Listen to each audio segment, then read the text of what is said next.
जय राधा माधव कुंज बिहारी। जय राधा माधव कुंज बिहारी। गोपी जन वल्लभ गिरिवरधारी। गोपी जन वल्लभ गिरिवरधारी। यशोदानंदन ब्रज जन रंजन। यशोदानंदन ब्रज जन रंजन। यशोदानंदन ब्रज जन रंजन। यशोदानंदन ब्रज जन रंजन। यमुनातीरावनचारी।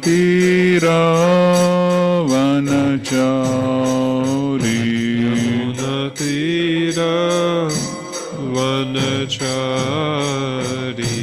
जय राधा माधव कुंज बिहारी।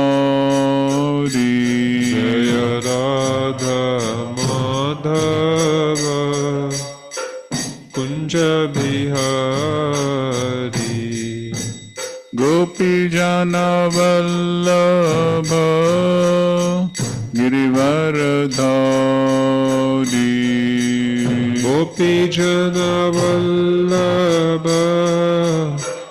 गिरिवरधारी। यशोदानंदन ब्रज जन रंजन।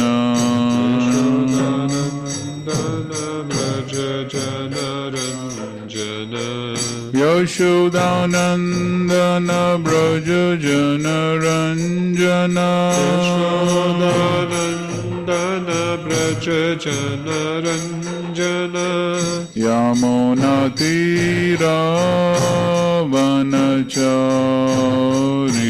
यमुनातीरावनचारी।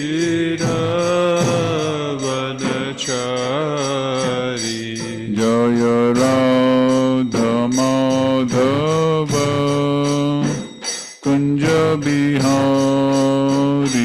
जय राधा माधव कुंज बिहारी।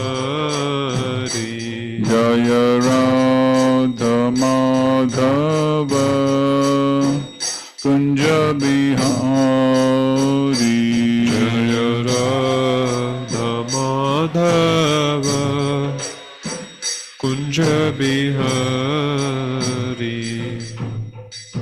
जय मुशबाद पर हम सबरिचार्य श्रोत श्रीमती भक्तिवेदांत स्वामी श्री प्रभुपाद की। ISKCON founder-acharya BBT founder Srila Prabhupada की। जय विष्णुपाद पर हम सपरिवाचार्य श्रोत श्रीमद भक्ति सिद्धांत ठाकुर श्रील प्रभुपाद की। अनंत कोटि वैष्णव वृंद की। नामाचार्य श्री हरिदास ठाकुर की। प्रेम से कहो श्री कृष्ण चैतन्य प्रभु नित्यानंद श्री अद्वैत गदाधर शिवासादि गौर भक्त वृंद की। श्री राधा कृष्ण गोप गोपीनाथ श्याम कुंड राधा कुंड गिरि गोवर्धन की। वृंदावन धाम की। मायपुर नवदीप धाम की। जगन्नाथपुरी धाम की। गंगामय की। यमुनामय की। भक्ति देवी की। तुलसी महारानी की। संवेद गौर भक्त वृंद। All glories to assembled devotees, Hare Krishna. All glories to assembled devotees, Hare Krishna. All glories to assembled devotees, Hare Krishna.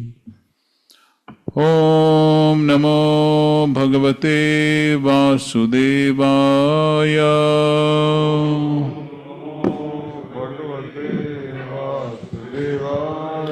Om Namo Bhagavate Vasudevaya.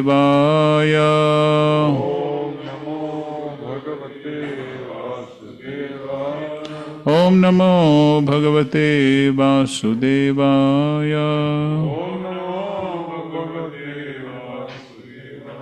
Narayanam namaskritya naram chaiva narottamam devam saraswatam vyasam tato jayamudirayet.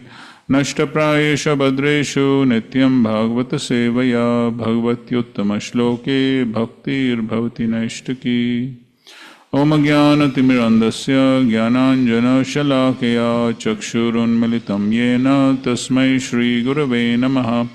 Shri Chaitanya Manobhishtam Stapitam Yena Bhutale Swayam Rupa Kadamayam Dadati Swapadantikam Vandeham Shri Guru Shri Yuta Padakamalam Shri Gurun Vaishnavamsya Shri Rupam Sagrajatam Sahagana Raghunatanvitam Tam Sajivam Sadvaitam Savadutam Parijana Sahitam Krishna Chaitanya Devam Shri Radha Krishna Padan Sahagana Lalita Shri Vishakhanvitamsya Namam Vishnu Padaya Krishna Prishtaya Bhutale Srimate Bhaktivedanta Swami Nitinamine Namaste Saraswate Deve Gauravani Pracharine Nirvishesha Shunyavadi Paschatya Deshatarine Namo Mahavadanyaya Krishna Prema Pradayate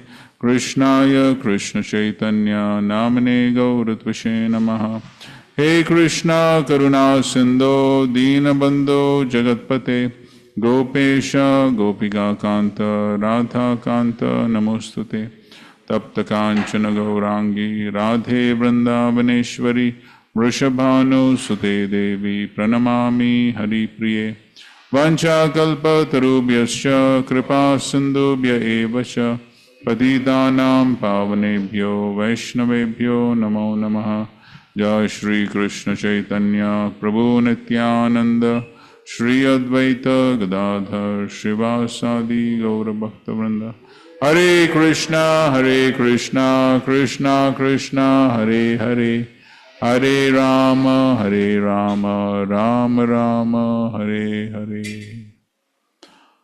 Hare Krishna.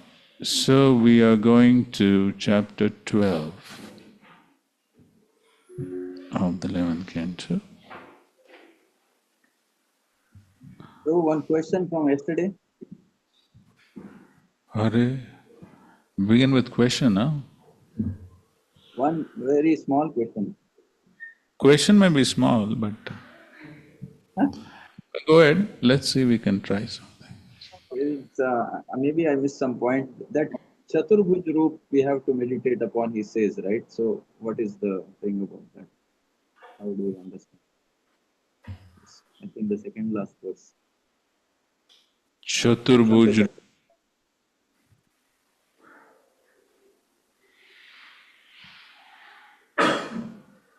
So you're asking I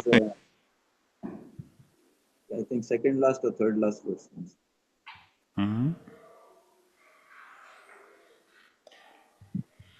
This is 47 or 48? One sec, I'll just 400 form. Shankha Chakra Gada Padma.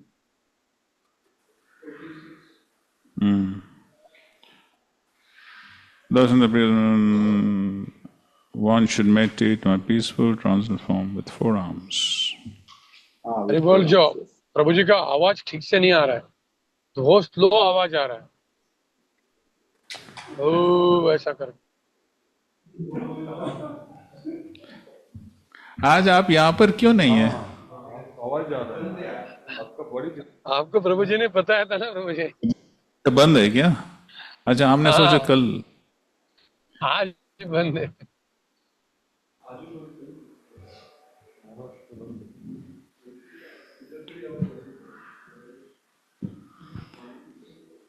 भक्तों के लिए क्या बंद है?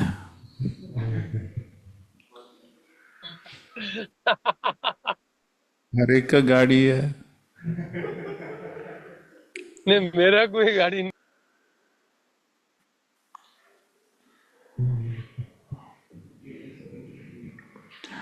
Okay, so Lord says one should meditate on my peaceful transcendental form with four arms.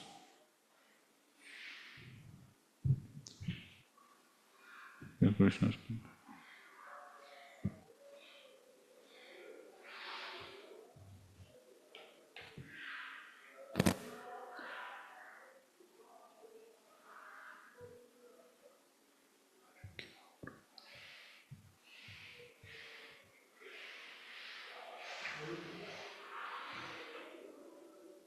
And at least there's nothing in the purport, right? Why four arms? Why four-armed form? Anybody knows why four-armed?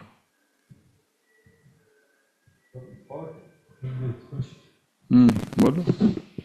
Prabhupada says in 18.65 Bhagavad Gita that one should not get diverted to even any other incarnations. Only Shyam Sundar Krishna that was in front of Arjuna with peacock feather, etc., with flute and all. So not Narasimha and all. So that is the most confidential form of knowledge. Correct. Prabhupada says there. Correct. Because so that is not spoken just like that anywhere, even by the Supreme Lord also, because it's very confidential, it's very intimate. Correct. So here he is may not be speaking that. Param Sthiti which was spoken to Uddhava in Prabhash, that time he told that about his form. Correct. Here it's general discourse.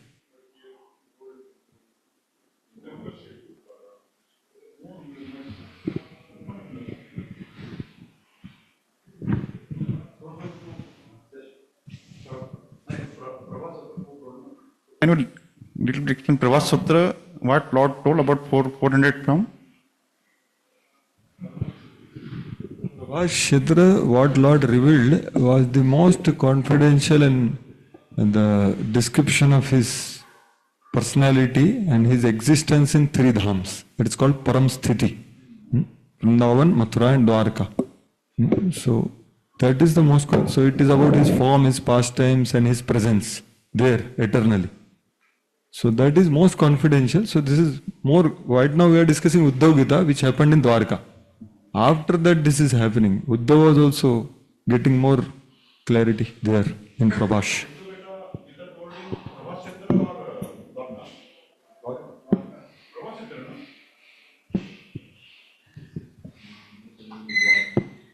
Abhi, like in the previous chapter, like 11, 20. So there he says that Krishna says that among all my pastime incarnations, the most beloved are Krishna and Balram. Already as mentioned there. Any so-called knowledge that does not recognize these activities of mine is simply barren and is not acceptable to those who are actually intelligent. There already he mentioned. Yes, that is Sridhar Swami's commentary. Prabhuji said, na, Krishna Balram kahan se aaya? Then he, Shri Guru Prabhu mercifully said that this is coming from commentary of Sridhar Swami. So Acharya is telling confidential details. That verse is not there, na? Verse there is no indication. Leela Avatara is there. Where is the place where Lord Krishna addressed the Krishna is doing Dwarka, he gave Uddhav Gita in Dwarka. Not in Prabhat Sutra. No. It's not there. But everyone speak in mic. You cannot understand. Here. That is a different. When Lord is going to leave, that is different. Maitreya Muni and Uddhav meeting in Prabhat Sutra. Yes, there. And Uddhav Gita was spoken in Dwarka.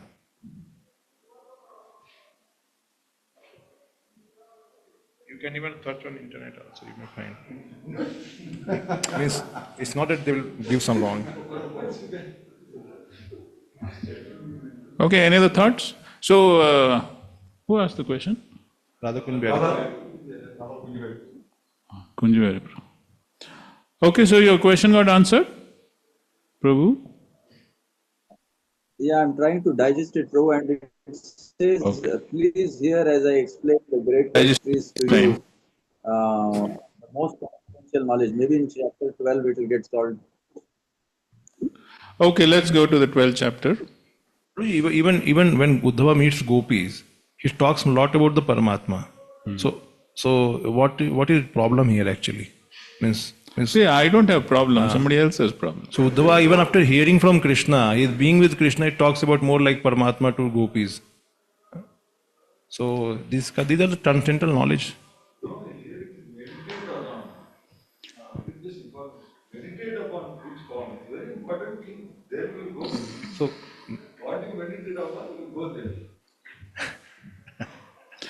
So anyway, I accept that answer, that meditating on the two-handed form is definitely very, very confidential, which Krishna himself, after revealing the two-handed form, to Arjuna after revealing the four-handed form, then he says this form is Sudurdarsham, extremely rare. Even for the Devatas, Nitya Darshana Kankshana, even they are hankering for the two-handed form. So the fact is correct that, and therefore we find in most places of the Bhagavatam and so many other places, we find mostly it is all four-handed form only, four-handed form or eight-handed form. So we find all the, mostly the Vishnu forms. Ishmael is requesting God to show the four-handed. Yes. So therefore we find that mostly it is these forms. The two-handed form is extremely confidential. Some revelation, please. Revelation. Here, Shri Vanshidhar Krit Bhavartha Deepika Prakash, it is mentioned that... Who's that? No. Bhavartha Deepika Prakash, commentary. Okay. So, he also refers to Vishwanath Chakra Thakur.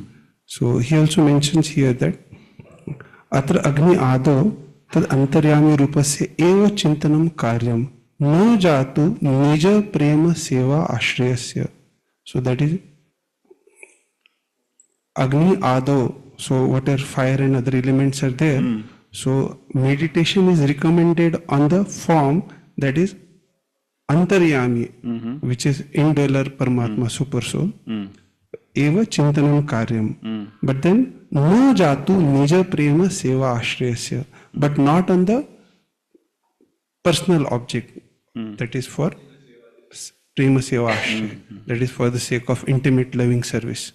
So, and before this, I did not read this, but then before that he has clarified Atra Sarvatra Chaturbhuj Rup Dhyane Satyapi Puja Prakarasya Dvaya Vidyam. So he is clarifying that everywhere this recommendation is there that four-arm form must be meditated. Right. So that same point, no? That is very confidential, 200. Yeah. For the sake of when it is discussed about two-arm form, it is when it is loving devotional service. Correct. Yes, so that's the point. That's correct, actually. Prabhuji, even in the Srimad Bhagavatam, 10th canto, I think it is the 30th chapter or some, where the gopis also, when they see Krishna, they say that he's not, actually Krishna comes in the four-handed form. But the gopis say that no, he's not a Krishna. It's the 30th chapter. They say that he's not a Krishna because their love was for the sweet covered boy and not for, the Aishwarya majesty bhav of, the Supreme Lord. And even in Yes, even when Uddhava is saying, no, he's glorifying the gopis because their love for Krishna is free from, the awareness of his supreme godhood. Because Vishnu is inspiring reverence, but Krishna is inspiring love. This is, I feel that is why the two-handed form allows these highest rasas of relationship. That is friendship, parental love, or conjugal love, or, Yes, correct. Okay, thank you. Now we're going to the 12th chapter, Beyond Renunciation Knowledge, first two verses. Shri Bhagavan Uvacha na rodayati mam yogo na sankyam dharma evacha na swadhyayas tapastyago neshta purta dakshina Putra na dakshana chandam Tani yajnasthani ayama Tirthani niyamani tatha varunde Yatha anga sarvasanga ohima.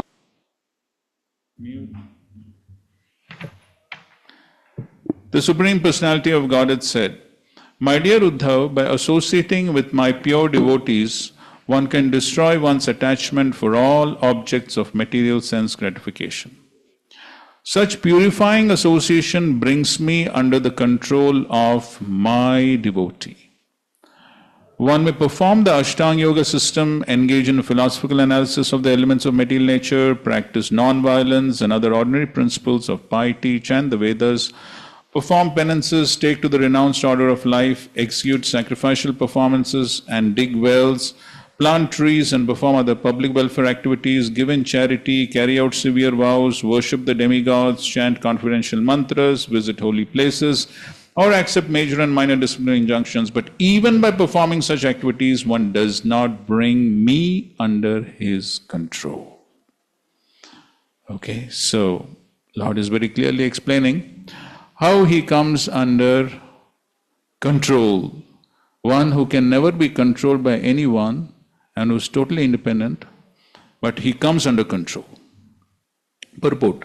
The commentary of Srila Jiva Goswami on these two verses can be summarized as follows. One may serve the devotees of the Lord through ceremonial worship or by actually associating with them.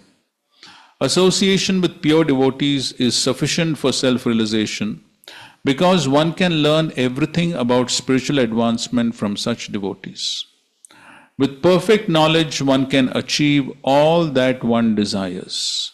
For the process of devotional service immediately brings the blessings of the Supreme Personality of Godhead. Pure devotional service is transcendental to the modes of nature, and therefore it appears mysterious to the souls conditioned by those modes. Pure devotional service is transcendental to the modes of nature, and therefore it appears mysterious to the souls conditioned by those modes. And then he's quoting the previous chapter, 11.11.43, one may worship me in fire by offering oblations of ghee. And so he is talking about those various other points that Krishna spoke about in the previous verses. And then after mentioning these, he says, specifically they please the Lord when performed by devotees. So even all those other processes that was mentioned, constructing parks and recreational places, orchards and all those things, Krishna described. So he says that specifically they please the Lord when performed by devotees rather than by ordinary materialistic persons. Therefore, the comparative term yatha, according to proportion, is used. In other words, such practices, sacrifice, austerity, and philosophical study may help one become fit for rendering devotional service. And when such activities are performed by devotees aspiring for spiritual advancement, they become somewhat pleasing to the Lord. And then he's given the example of Ekadashi, that's today. So we have to read something about that. One may study the example of Vratani or vows. The injunction that one should fast on Ekadashi is a permanent vow for all Vaishnavas. And one should not conclude from these verses that one may neglect the Ekadashi vow. The superiority of satsang or association with pure devotees in awarding the fruit of love of Godhead does not mean that one should give up the other processes or that these secondary processes are not permanent factors in Bhakti Yoga. There are many Vedic injunctions instructing one to execute the Agnihotra sacrifice, and the modern day followers of Chaitanya Mahaprabhu also occasionally execute fire sacrifices. Such sacrifice is recommended by the Lord himself in the previous chapter, and therefore it should not be given up by the devotees of the Lord.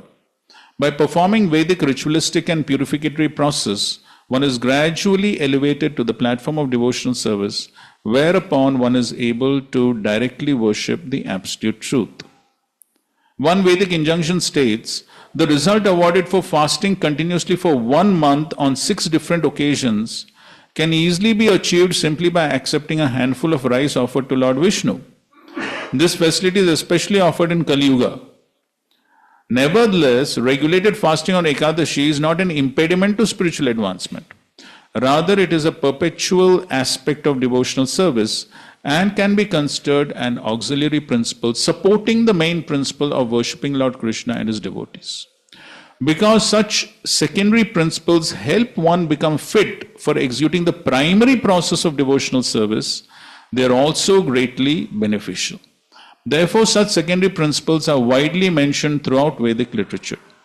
It may be concluded that such secondary principles are essential for advancement in Krishna consciousness, and therefore one should never give up the principle of vrata, the execution of prescribed vows. And then in the previous chapter, Srila Sridhar Swami mentioned that the words Agnya yevam gunan doshan indicate that devotees should select Vedic principles that do not conflict with the service to the Lord. Many of the elaborate Vedic ceremonies and complicated procedures for fasting, demigod worship and yoga practice cause great disturbance to the supreme process of Shravanam, Kirtanam, Vishnu, hearing and chanting about the Lord. Therefore, they are rejected by the Vaishnavas. However, the processes helpful to devotional service should be accepted. The example can be given of Maharaj Yudhishthir, who was instructed by the dying Bhishma Dev. In Srimad Bhagavatam 1927, Bhishma instructs King Yudhishthira about Dana Dharma, Moksha Dharma and all that. Bhishma did not limit his discussion to Bhagavad Dharma because Lord Krishna gave Maharaj Yudhishthira the devotional service of acting as a king. And to execute his service, Yudhishthira Maharaj required extensive knowledge of civic affairs. However, one who is not rendering such prescribed devotional service in society should not unnecessarily involve himself in the material world, even by practice of Vedic rituals. And the ultimate principle is, nothing should distract him from the ultimate goal of satisfying Lord Krishna. And then about Ekadashi, Dwadashi is giving another example of Maharaj Ambarish, who also performed Ekadashi. And so at the end of that paragraph, they mention the members of the International Society for Krishna Consciousness fast from grains and beans on Ekadashi, and this vow should always be observed by all its members. If one falsely thinks that one may obtain the association of Lord Krishna merely by great austerities, brilliant studies in Sanskrit literature, magnanimous acts of charity, etc., one's Krishna consciousness will be distorted and weakened. One should remember the example of Lord Chaitanya, who practiced Krishna consciousness by constantly hearing and chanting about Lord Krishna. If by fasting, study, austerity, or sacrifice, one becomes more fit to participate in the Sankirtan movement of Lord Chaitanya, then such activities are also pleasing to Lord Krishna. But the Lord clearly explains here that such activities can never become central in the practice of Bhakti Yoga. They must remain in an auxiliary relationship to the supreme process of satsang or association with pure devotees who hear and chant the glories of the Lord. Srila Madhvacharya has quoted from Vedic literature that if one offends the Lord's devotees and does not learn to associate with them, Lord Vishnu personally places barriers. That's quite interesting, huh? Lord Vishnu personally places barriers in the path of such a person so that he may not enter into the Lord's company. Hare Krishna. Wait, just one second. So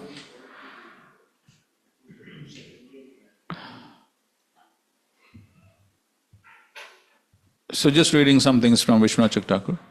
In the 12th chapter, Krishna glorifies association with devotees and destroying all doubts explains that the inhabitants of Vraja have the most exalted prema. Okay, and then he is talking about these various points that have been mentioned about yoga, sankhya, swadhyaya, and all those things. And then he's quoting 11, 14, 20. Na sadhyati mam yogo, na sankyam dharma uddhava, na swadhyayas tapastyago, yatha bhaktir mamorjita, bhaktyaham ekaya grahya. So I am not attained by these methods, but I am factually attained by association with devotees. The present tense instead of the future tense indicates that even before the appearance of bhakti, the Lord is controlled by the association of devotees. Then what to speak of after bhakti has made its appearance? Yatha in this verse does not mean as much as, but rather exactly. Taking the statement bhaktyaham ekaya grahya, the word yatha in this verse has the same meaning as ekaya, pure bhakti. Because yoga and other processes are mixed with some bhakti, they also control the Lord to a small degree. Then yatha can have the ordinary meaning. Those methods do not control me as much as association of devotees. This is the meaning given by some authorities. This association destroys all material attraction because association controls the Lord.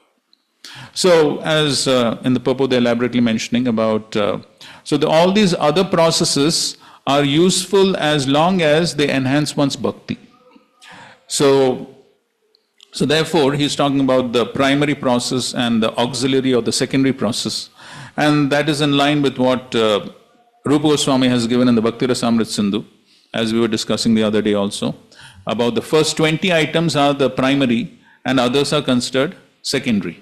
And so therefore, in that list also, all this Ekadashi and all come in secondary, if I'm not mistaken. So amongst the first 10, the first 5 are all most important, which are all in connection to the spiritual master. And so therefore that becomes the most primary, and that is what is being discussed here. So the association of devotees, which includes taking shelter of the bona fide spiritual master, following his instructions, so all this becomes primary. And so everything else is to enhance these primary processes of association of devotees, following the instructions. So ultimately, whatever is conducive for that, one has to follow. If something is not conducive, then one has to give up, as we were discussing that pastime of Ramacharya and Dashrathi. So, so that is the point that he is making over here. Ultimately, what controls the Lord is the association of devotees. That means how much one is pleasing the devotees. That is what is ultimately what is controlling the Lord, because that is what the Lord also tells Durvas Muni. Correct? Those verses? You remember those verses? Or we'll have a quick revision of those verses. I think this is worth having a quick revision.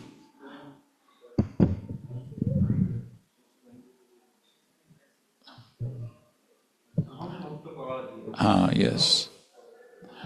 So we'll just go through those verses. So this is the ninth. So this is the 9th canto, 4th chapter.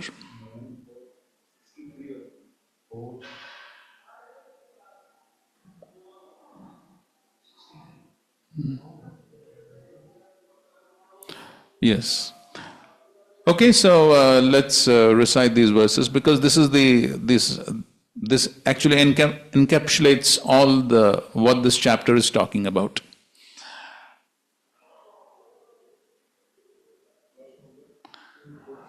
Nine 463. Shri Bhagavan Uvacha Aham Bhakta Paradhino Hi Aswatantra Ivadvija Sadhubir Grasta Ridhayo Bhakte Bhakta Janapriyaha. The Supreme Personality of God had said to the Brahmana, I am completely under the control of my devotees. Indeed, I am not at all independent. Because my devotees are completely devoid of material desires, I sit only within the course of their hearts. What to speak of my devotee? Even those who are devotees of my devotee are very dear to me. Bhakta Jana Priya. So, Sadhubi Grasta Hridaya. My heart is controlled, Grasta, captured. And Aswatantra, the Supreme Lord who is totally Swatantra, he says, I am Aswatantra. No Swatanta, no independence. Why? He has given up his independence. To whom? The devotees. As Srila Prabhupada begins his purport by saying, all the great stalwart personalities in the universe, including Lord Brahma and Lord Shiva, are fully under the control of the Supreme Personality of Godhead, but the Supreme Personality of God is fully under the control of his devotee. Why is this? Because the devotee is Anya Abhilashita Shunya. In other words, he has no material desires in his heart. So that is the qualification. For such a devotee, the Lord becomes subservient to such a devotee.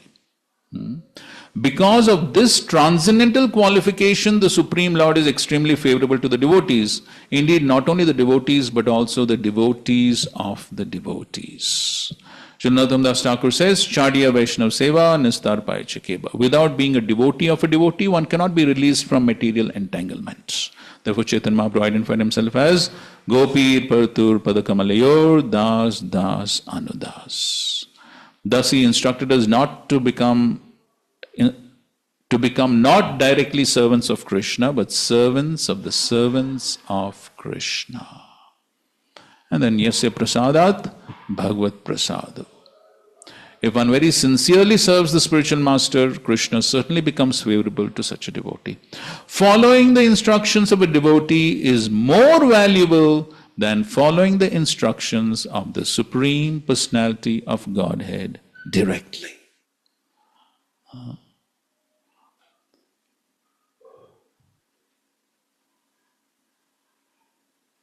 And the next verse he says, for O best of the Brahmanas, without saintly persons for whom I am the only destination, I do not desire to enjoy my transcendental bliss and my supreme opulences.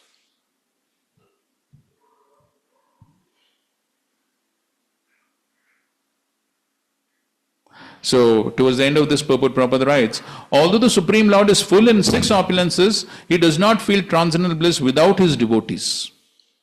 An example that may be cited in this regard is that if a very rich man does not have sons in a family, he does not feel happiness. Indeed, sometimes a rich man adopts a son to complete his happiness. The science of transcendental bliss is known to the pure devotee. Therefore, the pure devotee is always engaged in increasing the transcendental happiness of the Lord.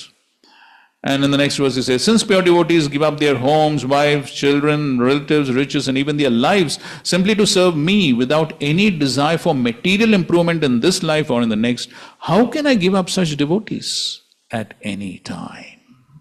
So he's talking about the qualities of the devotees which actually capture his heart.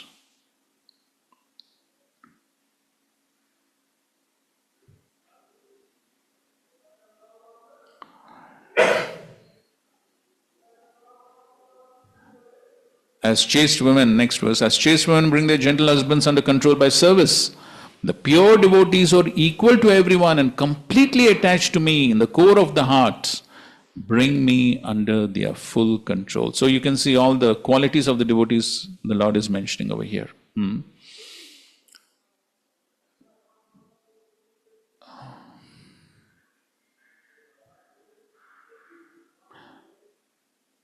Okay, and then the famous verse 68. Sadhavo hridayam mayyam sadhunam hridayam tvaham madanyattena jananti naham tebhyo managapi.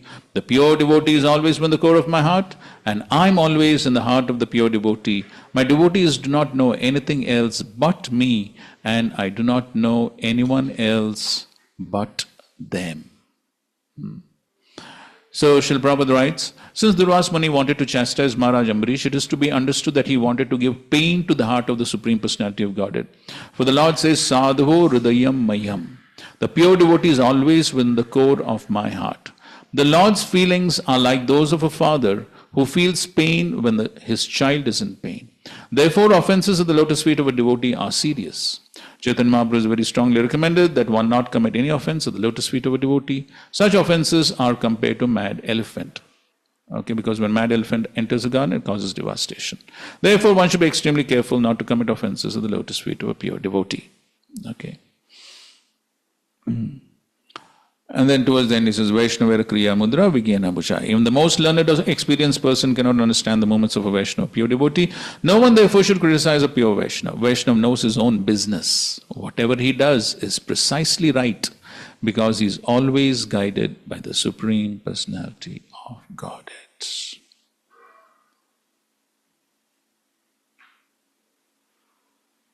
And then he's giving the final advice to him. O Brahmana, let me now advise you for your own protection. Please hear from me. By offending Maharaj Ambarish, you have acted with self-envy. Therefore, you should go to him immediately without a moment's delay. One's so-called prowess, when employed against the devotee, certainly harms him who employs it. Thus, it is the subject and not the object who is harmed.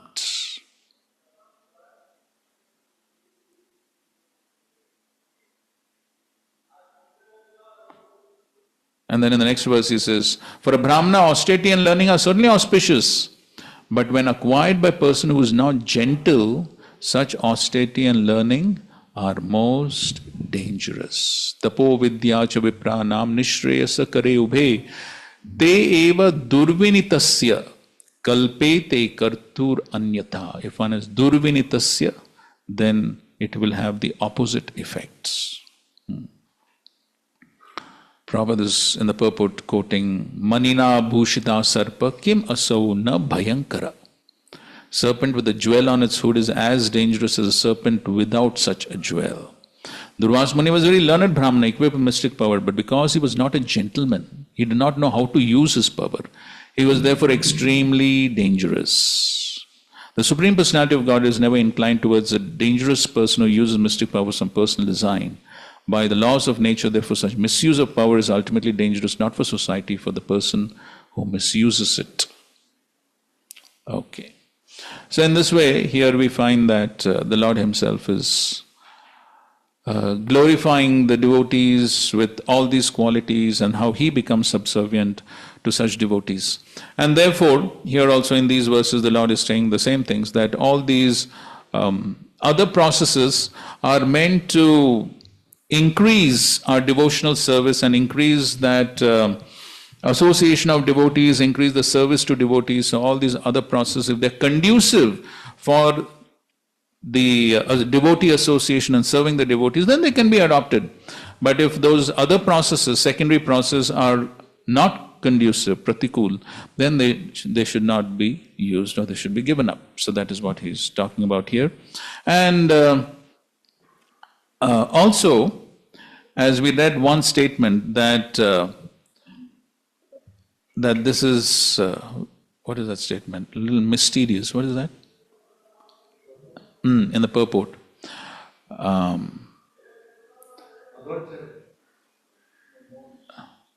Yes, this is almost in the beginning of the purport. Pure devotional service is transcendental to the modes of nature, and therefore it appears mysterious to the souls conditioned by those modes. Now, regarding this mysterious thing, we will read another wonderful purport, well known, 1 to 18, which is also talking about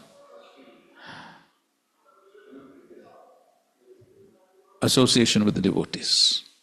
So in fact, there's one lecture of Srila Prabhupada on this verse, Nashta Prayeshu Bhadreshu Nityam Bhagavad Seva. The first sentence of Srila Prabhupada's lecture, Srila Prabhupada begins the lecture by saying, here it is said, Nityam Bhagavata Sevaya, it is not said Bhagavan Sevaya. That is how Srila Prabhupada begins the lecture. And then he goes on to elaborate about serving the book Bhagavat and the person Bhagavat. And so in this purport, Srila Prabhupada writes another very beautiful statement. So here he says, give me 1 second.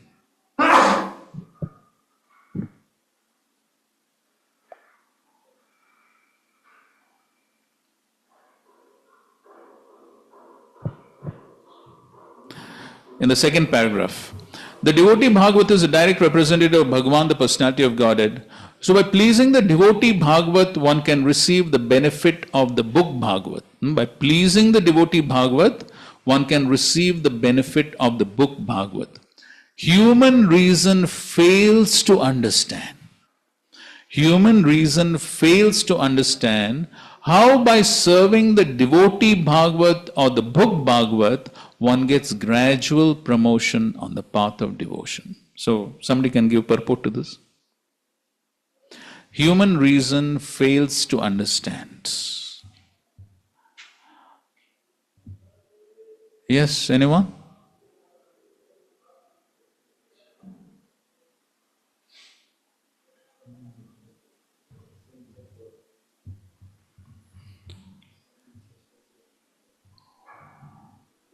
Pure devotee can bestow mercy to anyone.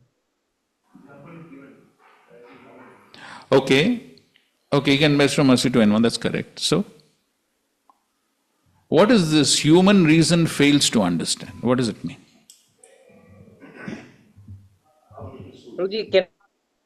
Okay, here Madan Sundar Prabhu is going to enlighten us.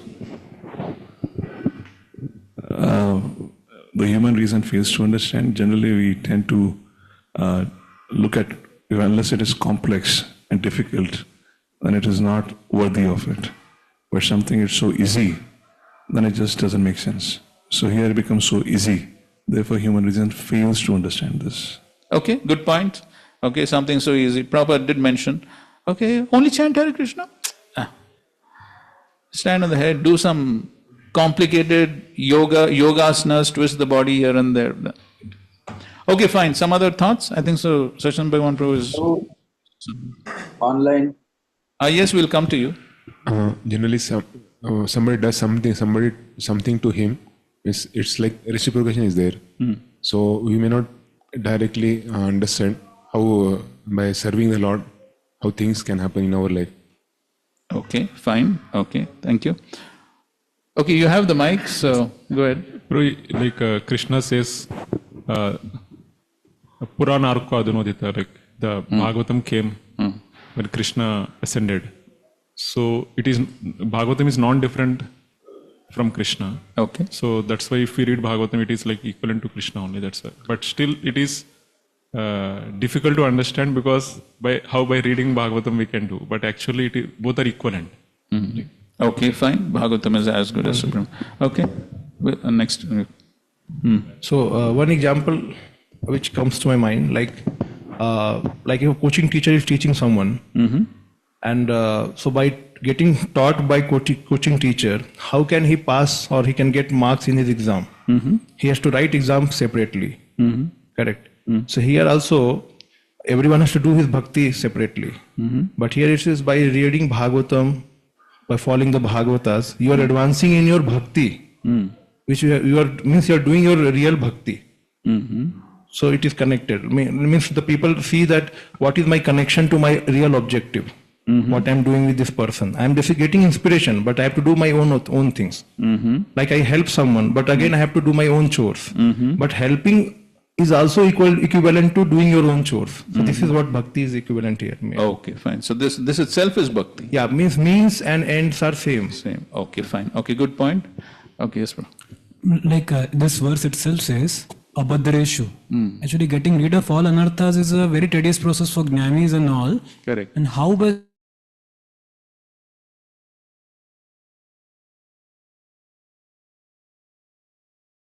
I will progress in devotion? Simply by reading. Yes, and serving. Okay, fine. Good point. Okay, online. Hare Krishna.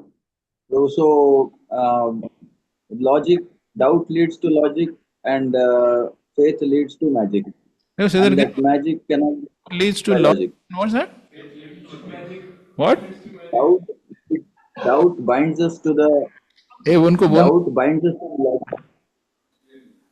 Doubt binds us in logic, and faith gets us into the world of magic. And it's ununderstandable. You cannot solve magic with the equation of logic.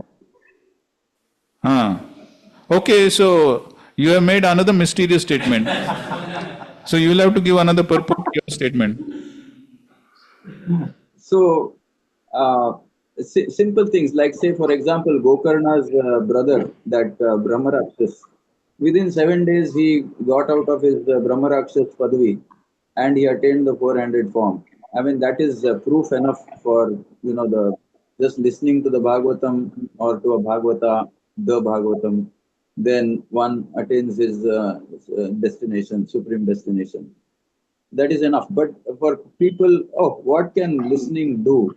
I mean, it is not logical. It is magic that's happening because it is beyond the grasp of the senses. Okay, it's not logical, it is magical. Okay, good. Okay, we'll take one more maybe. Prabhuji, may I? Oh, go ahead. Prabhuji, when this seed, it grows, it doesn't go by logic actually, but when we water it. So, bhakti is the seed, and when we are serving the Bhagavatas, that is the water. That is why we cannot just comprehend, or we cannot, human reasons cannot only see the invisible process of growth, but the result appears very naturally. And even in the Srimad Bhagavatam, only this only chapter, when he says Shrunvata Swakatha Krishna, so Krishna is actually cleansing the heart of one who is hearing his glories, because service will only invoke Krishna's direct action. Something which is logic, it cannot be measured, and that is why bhakti is it is transmitted or transferred through only living experience and not through some mental analysis. When he says Satang Prasangam Mama Viri Samvido. Okay, fine. Okay, so you also similar points that logic, no logic. Okay, fine, good. Okay, go ahead. You provide some example. Prabhupada generally says that trying to dress the deities and mopping in the temple hall. Both are similar. Correct. So and also he says that service of a calf and service of Radharani, both are same for Krishna. So these both things he gives example. Correct. Basically like somebody is thinking, oh, I'm mopping in the temple hall and he's addressing deities, that is bigger service. And that will make him advance more. Correct. But then he says that both are absolute actually. Correct. So That's correct. Okay, good point. Somebody was very enthusiastic to say something, I think, online. South Indian Brahman reading Bhagavad Gita. Yes. Okay, good example. The South Indian Brahman at Sri Rangam. He had complete faith on the instruction of spiritual master, even though he was not having the qualification. But complete faith on the spiritual master gave him the darshan of Lord Chaitanya Mahaprabhu. Yes, okay, good example. Yes, that's right. So no logic. Example is perfectly fitting. There's no logic. How without understanding even one verse of Bhagavad Gita, how he got the topmost destination, the topmost realization. Yes. Done? Somebody else wants to say something? Same thing what Shuddhacharya Prabhu just now said, that how the South Indian Brahmana appeases the spiritual master by following his instruction. So when we serve a Bhagavata, the Lord gets pleased. And the Lord is there as Paramatma also in our heart. And the Vedic knowledge is a revealed knowledge. So when we please the Lord by serving the Bhagavatas, then the Lord will reveal the revealed knowledge to us. Yes, good. Yasya deve para bhakti yatha deve tata guru tasya katita yartha prakashante mahatma. Okay, so now all comments are over. Okay. Why? Oh, wait. Here's a comment. Just 1 second. We'll come to your question. Actually, Prabhupada is only giving purport, Puji. Yes. There is mentioning Narad Muni. Narad Muni, and then he says at the end, made servant son in his previous life. Just by associating and taking prasad, he became a pure devotee. He says at the end, he says, these are the miraculous effect of the association of Bhagavatas. Yes, the example of Narad. Yes, that's correct. Also, before the book Bhagavad, the person Bhagavad is introducing us to the book Bhagavad. At least in my I saw that I did not know Srimad Bhagavatam existed. Only I knew about Bhagavad Gita. So that applies to all of us. Yes. Yes. Thank you. Okay, fine. So we have Ramdas Vishwas, who was constantly chanting the name of Lord Ram and serving Goswami, Bhagavad, person Bhagavad service. And we have Devanand Pandit, who was studying Bhagavatam. Why did not they reciprocate? Person Bhagavat and book Bhagavat. What is the problem? And you know the answer. I am trying to understand, because my understanding is anyone studies Bhagavatam, that he purifies himself. Correct. Why Devanand Pandit not got purified? Or here serving, actually more than that is Raghunath Bhatt Goswami. He's serving him, carrying his luggage, massaging his feet. So what do you think? I think I am asking. No, before that, what is your valuable opinion? Valuable, if I have, means I am asking, I don't know. No, but what is your opinion? I will think and tell you. Okay, till that time, Sri Chaitanya Chandra. Prabhu, there is one that Gokarna story. Chaitanya Prabhu is saying something. Wait. Similar question I had asked to one sannyasi, I think. In association, heart should change. So many times in Prabhupada's association also some do. He was telling an example. Just like one person, he had a bottle of wine and he wanted to purify it. So he said, wine bottle. He emptied it, everything, and he thought, I will purify it by going to Gangotri, where the Ganga starts. So he went there all the way and washed the bottle. But when he came back, the bottle was smelling. It was not purified because he didn't open the lid, he said. He washed it, but he didn't open the lid. So without opening the lid, how do you empty it? He emptied, lid he closed and washed it like that. Oh, like that. So he was telling, in association, one may take association, but he doesn't open his heart. That is not association. So even great people, Prabhupada's association also many took, but their heart were not changed because the heart was not open to, because we have to open the lid when we are in association. So that Ramdas Vishwas, in association of Raghunath Bhatta Goswami, but he was not taking association, not hearing from him and not exchanging. That is opening the heart. So if our heart is not open, even the greatest pure devotee also may be there, but there will be no transformation. Yes, that's perfect actually. So that is the point. So whether it is that Ramdas Vishwas or who's the other person you said? Devanand Pandit. So basically, unless one has that sincere desire to change by taking the association, nothing is going to happen. So therefore, on the path of devotional service, everything is based upon desires and intentions. So everything, that's what we saw that past time, no? On the one thing, the one most important thing in Krishna consciousness, desire. So if one does not have that sincere desire to make a change, then simply being with a very advanced devotee doesn't make a big difference. So just like we have the example of that Purushottam who was secretary of Srila Prabhupada. But he didn't have faith. He didn't have faith when Srila Prabhupada was talking about moon landing. So therefore, the most important point is that one has to take advantage of the association. And taking advantage of the association means, as Srila Prabhupada said many times, the mood has to be that of Lord Sri Chaitanya Mahaprabhu approaching his spiritual master, Guru Mora Murkha Dekhi Karila Shas. So if one has that proper mood, then the transcendental message can actually sink in. Then when the transcendental message sinks in, then the transformation will take place. So therefore, so much emphasis is given to faith. So the faith in the message, and when there is faith, then immediately there is application. We were reading yesterday also. The symptom of realized knowledge is the application. Yes, attentively one applies, attentively one follows the process. So therefore, the most important point about association is not just being with someone, but then how much one is ready to, as Prabhu nicely said, yes. So,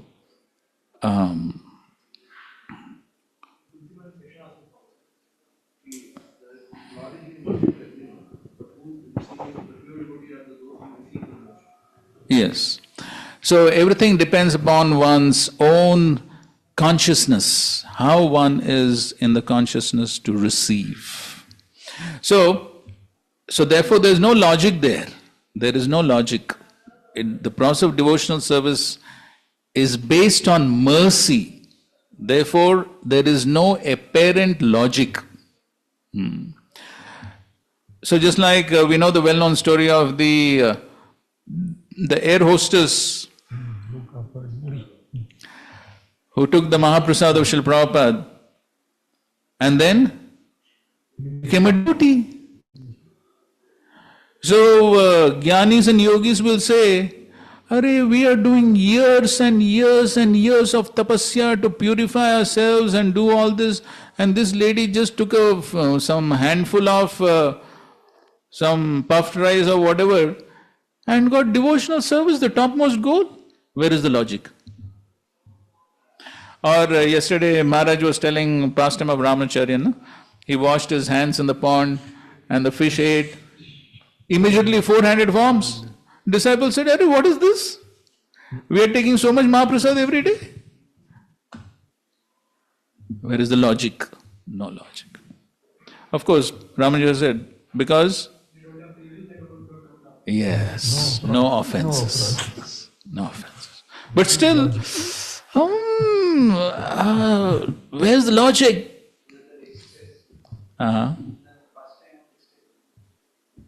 What is that? Washerman, yes. Okay. He was blind and he was deaf and dumb, and then, yes. So that is the point of human reason fails to understand. This Ramdas Biswas, he was serving Raghunath Bhatt Goswami, and then Lord Chaitanya Mahaprabhu kind of neglected him. And Prakasanand Saraswati, to him, Lord himself aroused some humility in him. And then he converted even Sarvam Bhattacharya. And Devanand Pandit, when he was reciting Bhagavatam, so then Chaitanya Prabhu became angry and wanted to tear his Bhagavatam. But later he served Bharkeshwar, what is it? Bharkeshwar Pandit. So then Lord gave him mercy. Now Ramdas Biswas, this is what I'm thinking. Even though he was very humble also, he was serving. Why didn't Lord give him mercy? Means to change him. Like Prakashanand he changed, Sarvam Bhattacharya he changed, Devanand Pandit Prabhu changed. They served their devotee. Means somewhat they once served the Lord. Why not this Ramdas Biswas? Human reason fails to understand. Actually, of course, we can apply some logic and say, well, Ramdas Biswas, he was a hardcore Mayavadi, and so therefore. But more than them was Prakashanand Saraswati. Yes. So that could.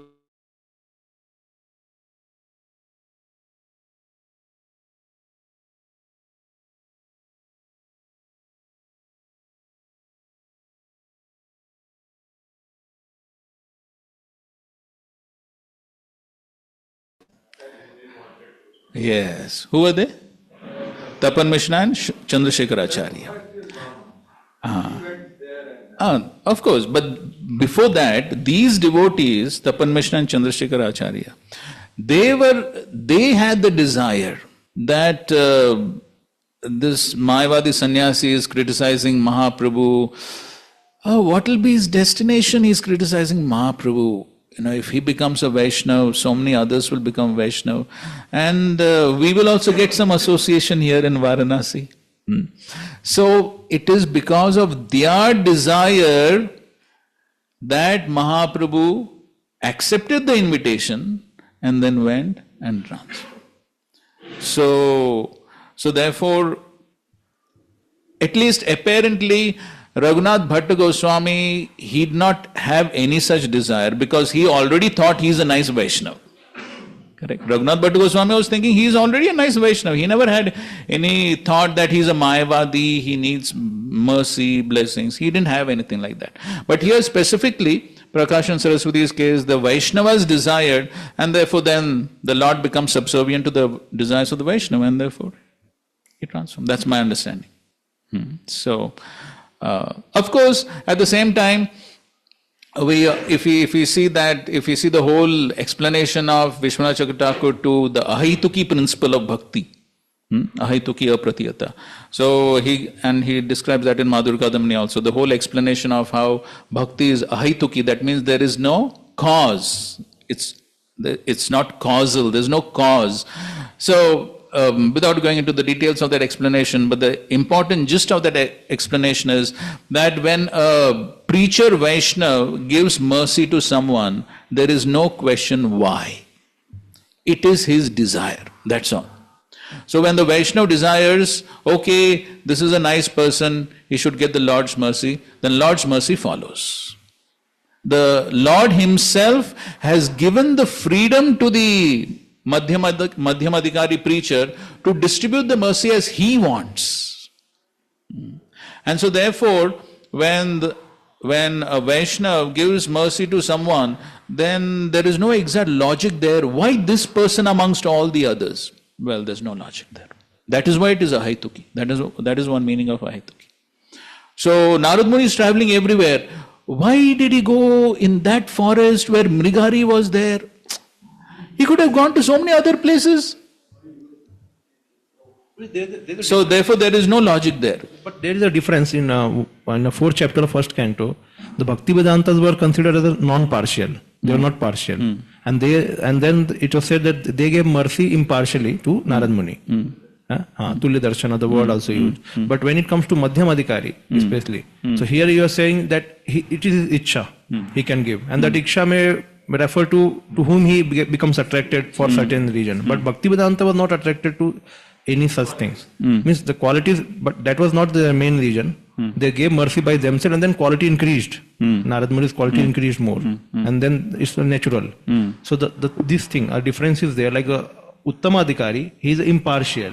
He's giving mercy to everyone. Madhyamadikari, he may choose to give mercy. But here also, in this case also, but at the same time, they were very pleased with his service, isn't it? They were pleased with his service. With Narad Muni. Narad boy. So Prabhupada mentioned it's a natural. Okay, it's natural. In one lecture you say it's natural, like somebody follows the thing. But actually they were impartial. They must have given mercy to the mother also. No, that is true. But then two things are there. One thing is Narad boy had very favorable qualities. The list of qualities.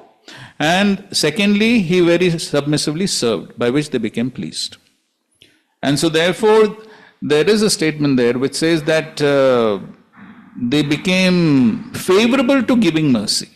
So yes, they are impartial, they give mercy to everyone, but still, because of Narada boy's qualities, they became favorable.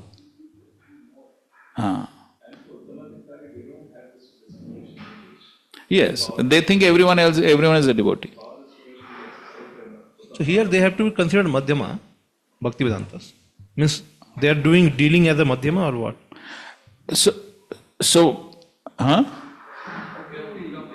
No, so then the Tattva goes. Yes.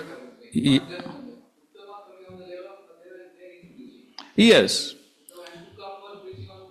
So whatever it is, so on the Madhyam platform, he makes that difference. On the Madhyam platform makes the difference. And then the important point is that freedom has been given to the preacher, to the Madhyam, to distribute the mercy. That is the point.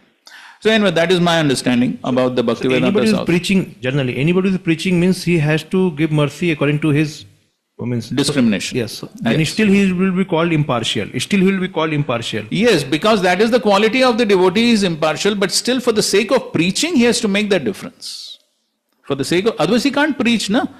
Otherwise, as Srila Prabhupada himself says, as far as Uttamadhikari is concerned, he thinks everyone is pure devotee. In fact, everyone is better devotee than me. Then where is the question of preaching? If everyone is better devotee than me, then where is the question of preaching? There's no question of preaching only. So the very fact that the Bhaktivedantas are traveling, that means what? That means they're doing some preaching, na? That means they're doing some preaching. So therefore, then on that platform, then they have to decide who is more favorable, who is less favorable. So some differentiation. So it does not mean that they are madhyam. So they could be uttam. But as far as the preaching activity is concerned, that is restricted to the madhyam adhikari. Prabhuji, for this verse, Srila Vishwanath Chakravarti Thakur tells in his purport, first canto, 5th chapter, 24th verse. So he says that there are two shows of mercy, two mercies, installment of mercy, which the sages gave towards Narada. And he writes, their first show of mercy did not depend on Narada's good qualities and show of respect. He developed good qualities by their mercy. Then those qualities became the cause of further mercy. It must be explained that the cause of their mercy was not due to seeing qualities. If one says that though they had equal vision, they showed mercy because he showed good qualities, then their equal vision would be contradicted by their seeing good and bad qualities. One should not explain in this way, because then the first mercy would be prejudiced. Okay, fine. Prabhupada also tells in the purport about he became initiated. Therefore, in the purport, he also mentions that. So initially, so that is how devotional service begins, na? So initially one gets mercy, and then one begins devotional service, and then that leads to further mercy. So the same principle here also. Okay, fine, let's proceed. Others will never end. He brought out, I wanted to speak, but I didn't speak. So, one last point is that bhakti is a science. Correct. And that is the most amazing thing which Prabhupada has presented. Correct. His books. Correct. So this mystery is for the people who are conditioned. They will not understand. Otherwise, devotee Rupa Goswami has scientifically explained something which cannot be explained. The rasa exchange between the gopis and Krishna. So it's a science. Correct. So Samvit and Ladini Shakti in Srila Prabhupada is going in every of his existence. That is the logic. So there is no astonishment for a devotee who is understanding, because bhakti is a science. And now coming to this, these two things, my thoughts were that even Devanand Pandit became wonderful devotee later. And he does write that song that I offer my obeisances future Vaishnavas and that kind of care he is taking. So he got benefit of Bhagavatam. Probably he didn't get Prabhupada Bhagavatam. That's why he was not clear actually. That is my humble understanding. Because he was just reading the original. So that is about him. Coming to the only by that Maharashtrian Brahman, Kaviraj Goswami says that Maharashtrian Brahman, because Prabhupada says these two are not able to defend, so they are like Kanishta Adhikaris. They are not able to defend the arguments of Varanasi people. So Prabhupada says there that they appear to be Kanishta Adhikari. They are not able to yukti nahi kar pa rahe ho. So Maharashtrian Brahman is one who is the seed for getting mercy of Mahaprabhu to them, because he is the one who invites and Mahaprabhu does not reject because of his pure devotion. So devotee is the means, not anything else. And coming to this, since you asked that Ramdas Vishwas was well known as a Param Vaishnava, not that Raghunath Bhatt didn't know. There is a verse which says Param Vaishnava. No, there is. So he was known as a Vaishnava. Those days no one will know. Like Varkari, so everyone is devotee only. So everyone was knowing him to be Vaishnava, constantly chanting names, serving devotees. So knowing what is going in heart is very rare. And we don't know his future. He must have come to Krishna consciousness because it's not described. Devanand Pandit is described. Ramdas Vishwas is not described. But he served Goswami. I don't know whether he pleased or not because he was little inconvenienced. I don't know because he was inconvenienced. He said, be happy, why you are so much carrying my luggage. So he says that, be peaceful. Then he says that, no, we are just Shudras. He is from Kayastha actually. He is not a Brahmana. He says, you are a Brahmana, you are a Vaishnava, I will serve you. I am Kayastha. So that way his mood was there to serve. So my speculation is, he must have got into devotion later. Because he did serve. But we don't know the full picture. So Bhagavatam and holy name or Vaishnava Seva will never go in vain. They will eventually come to Krishna consciousness. Okay, thank you. Okay, fine, let's proceed. Please do the translation for the next verses, 3 to 6. In every yuga, many living entities entangled in the modes of passion and ignorance gained the association of my devotees. Thus, such living entities as the Daityas, Rakshasas, birds, beasts, Gandharvas, Apsaras, Nagas, Siddhas, Charanas, Guyakas, and Vidyadharas, as well as such lower class human beings as the Vaishyas, Shudras, women, others, were able to achieve my supreme abode. Vritrasura, Prahlad Maharaj, and others like them also achieved my abode by association with my devotees, as did personalities such as Vrishaparva, Bali Maharaj, Banasura, Maya, Vibhishana, Sugriva, Hanumana, Jambavan, Gajendra, Jatayu, Tuladara, Dharmavyadha, Kubja, the gopis in Vrindavan, the wives of the Brahmanas who were performing sacrifice. Just read the first paragraph of the purport. The Lord has mentioned devotees such as the gopis in Vrindavan and also demons like Banasur to illustrate how he comes under the control of those who surrender to him.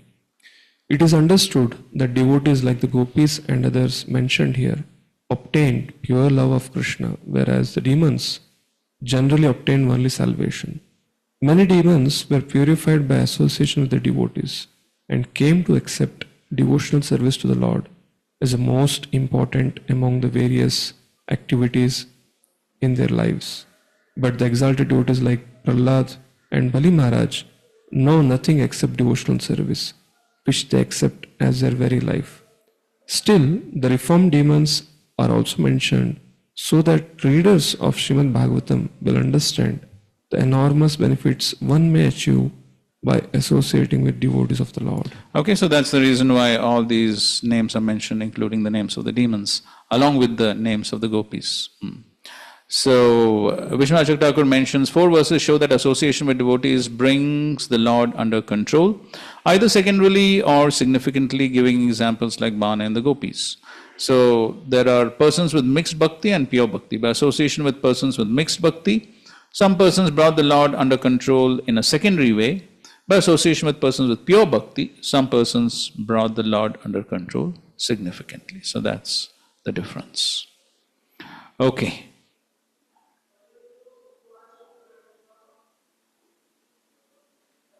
And then all those various examples are being briefly explained. Okay, we go to 7. Tenadita shruti gana nopasita mahattamaha avrata tapasa matsangan mam upagataha. The persons I have mentioned did not undergo serious studies of the Vedic literature, nor did they worship great saintly persons, nor did they execute severe vows or austerities. Simply by association with me and my devotees, they achieved me. So that is what the Lord is saying, that there is no material qualification there as to why they became devotees. The main thing is the association, and they accepted that association sincerely and with faith. As in the purport is mentioned, in this verse, however, the Lord again explains that all such processes are secondary to the essential process of associating with the Supreme Personality of Godhead and His pure devotees. By other processes, one may gain the association of the Lord and His devotees, which will actually give the perfection of life. So the other process may be conducive to get the association, but ultimately one gets bhakti in the association. The word mat sangat can also be read as sat sangat with the same meaning. In the reading mat sangat from association with me, mat is also understood to indicate those who are mine or the devotees. Srila Swami mentions that a pure devotee can advance in Krishna consciousness by his own association, since simply by associating with his own activities and consciousness, he associates with the Lord. That is the process, basically, the process of bhakti. So as Vishwanath Chakravarti also mentions, they attain me not by other processes, but by mixed or pure bhakti, which arose from association with devotees. They did not study the Vedas, and they did not worship great sages who understood the meaning of the Vedas in order to get knowledge of the Vedas. They did not have vows to or perform austerities, but they attained me by association with me, caused by bhakti, caused by association with devotees. Association with devotees is equivalent to association with me. So just like we have examples in the Chaitanya Charitamrita of all the servants and the maid servants of Srivas Thakur. So Mahaprabhu just went and gave all of them pure love. Why? Their only qualification was? Yes, their connection with Srivas Thakur. So that is the meaning of no logic. So yes, we know that this is the process. By serving a pure devotee, one will get bhakti. But the point still remains that there is no mathematical formula, there is no logic for even devotees to understand. Okay. So of course materialistic people surely can never understand. But even as devotees, it does not fall. If we try to see that through some logic, there is no material logic which can explain that. So the only thing is the favor of the devotees. So by serving the devotees, the Lord favors them because the Lord is pleased by that service. And again, we also have the example of the milk drinking brahmachari. So there also, Chaitanya Mahaprabhu tells this Brahmana that, what do you think? Simply by drinking milk you can achieve me? No. Then Mahaprabhu himself gives examples. Then what was the qualification of Gajendra? He was simply elephants. They were simply cowherd girls. What was the qualification of Jatayu? He was simply a vulture. So all these examples Mahaprabhu himself is giving, as these examples are given here also, to indicate the point that there is no material process which can give bhakti. Ultimately, bhakti is got only from association of devotees. So if one thinks that one will follow all the other processes and not take advantage of association, it doesn't work that way. That is the point which the Lord himself is trying to emphasize. Because why? Because there is a possibility that one will think the other processes which seem to be very lucrative or very complex or whatever, one may get more mercy by those processes. One may tend to think that way. So therefore the Lord is clarifying this point that all those are secondary to the primary process of association. So the other processes may help in a secondary way, but there is no alternative to associating with the devotees, seeing the devotees. There is no alternative to that. That is the singular Siddhanta, right from beginning of devotional service to prema. That Siddhanta always applies. Just like in the nectar of devotion, we know the fourth characteristic of pure devotional service. Okay, just let's revise. First is Kleshagni, Shubhada, Moksha Lagutagrit, Sudurlabha. Sudurlabha, then Sandharana Visheshatma and Sri Krishna Krishna. So under Sudurlabha, which is the characteristic of Bhava Bhakti, and obviously implies Prema also. So Bhava Bhakti and Prema Bhakti are extremely rare. And of course, the Acharyas explain, Srila Prabhupada explains why. Because then Krishna has to become subservient to such a devotee. But yet, in his Nectar of Devotion, Srila Prabhupada writes, yes, it's very rare, but yet there is a way. Okay, so just so that to put things in context, we'll just read as it is.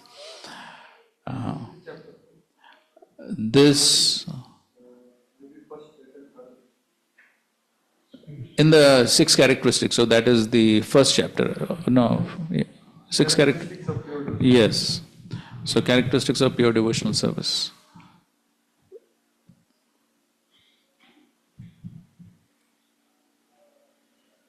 Who had a point to discuss? Just 1 second, Prabhu. Just 1 second. Yes. So, under characteristics of pure devotional service, the rareness of pure devotional service. And so, okay, so see in the first paragraph, right in the first paragraph, Prabhupada is saying, Krishna can easily offer a person material happiness or even liberation, but he does not agree very easily to award a person engagement in his devotional service. Devotional service can in fact be attained only through the mercy of a pure devotee. And he's quoting Chaitanya Charitamrita. By the mercy of the spiritual master is a pure devotee, mercy of Krishna, that is Brahmanda Kona Bhagya Vanshi. And then further down, after quoting the rarity of devotional service, Lord Shiva telling Sati, then after that he writes, in Srimad Bhagavatam it is also confirmed by Prahlad Maharaj that merely by personal efforts or by the instructions of higher authorities, one cannot attain to the stage of devotional service. One must become blessed by the dust of the lotus feet of a pure devotee who is completely freed from the contamination of material desires. And then again he's quoting from the 5th canto, which is the example of the Pandavas.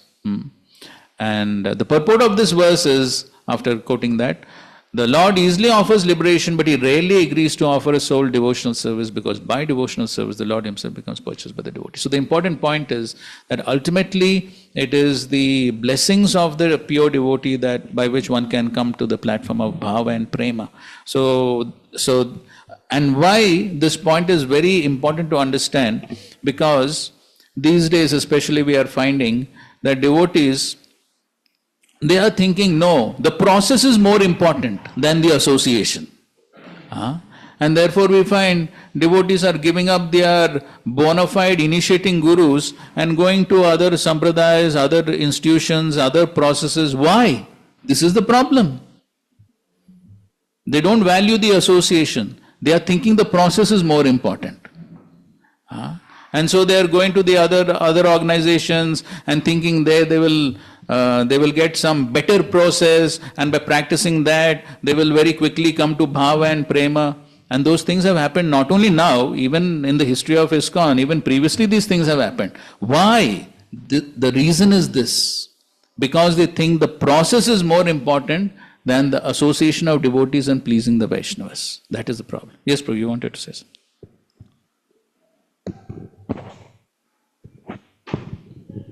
I agree with what you were saying just now, but with my experience, I found people who left, they felt the association there was far much more inspiring than the association they were getting here with ISKCON.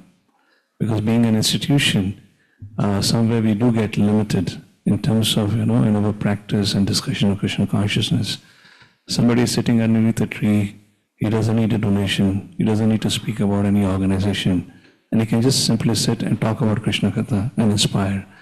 So one thing which I've seen around, I've seen many people leave, and they always tell me one thing: we're more inspired there. In ISKCON, our bhakti is getting shunted. We're not experiencing growth. But in that association, we are energized. So that's also one of the reasons. These people, they really don't pay much attention to the process because because their life is literally governed by inspiration. They came to ISKCON because they were inspired by somebody. And now they're not getting their experience of inspiration. So there is a lot of hankering for that inspiration. And that's how people are moving around. So what is your answer to this? No, this is my comment to what you said, that because of lack of knowledge, people are latching on to process. But I don't think so. They have any sense of idea of process. They're more latching on to a person who's able to inspire them. And that inspiration is giving them that spurti in their bhakti by which they're able to do practice. So that's... So is that correct inspiration or wrong inspiration? I mean, I don't think so there's anything wrong in that inspiration as long as they're able to practice bhakti. But there is something... But if they're being inspired by a person who is not practicing the bona fide process, then what is the use of that inspiration? Yeah, that's why I find as to be debatable, because... No, where is the debate? The debate is, somewhere we think only ISKCON is bona fide and others are not bona fide. I guess we have drawn ourselves into a line because we come into the parampara, so we are bona fide and everyone else outside may not be bona fide.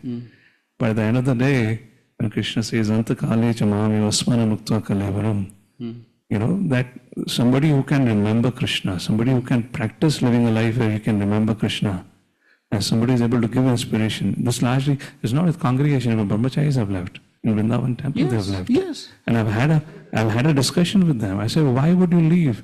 When you have Prabhupada as the most bona fide acharya, even disciples as honest Radha Govind Maharaj have left, even when he's around. And I asked them why. They said, now we don't get that level of inspiration.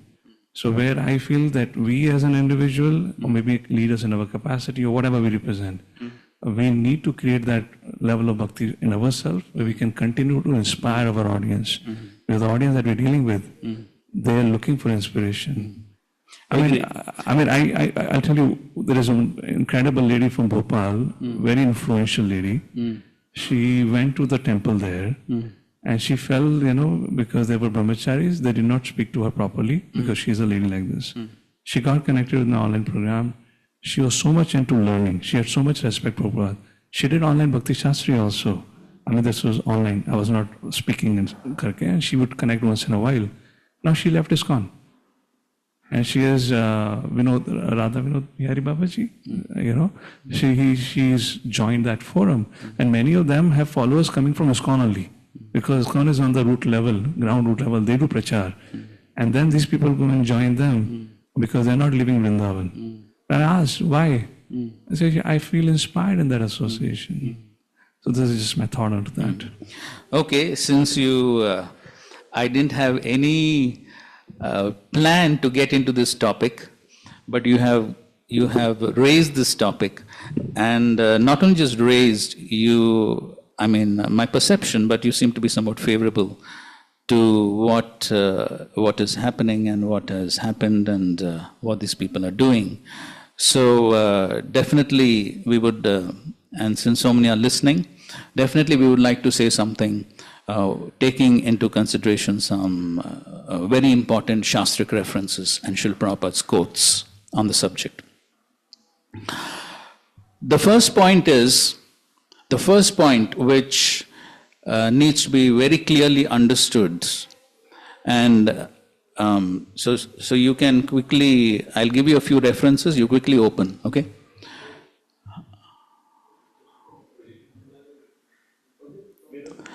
Up to you. If you want to project it, that's also fine.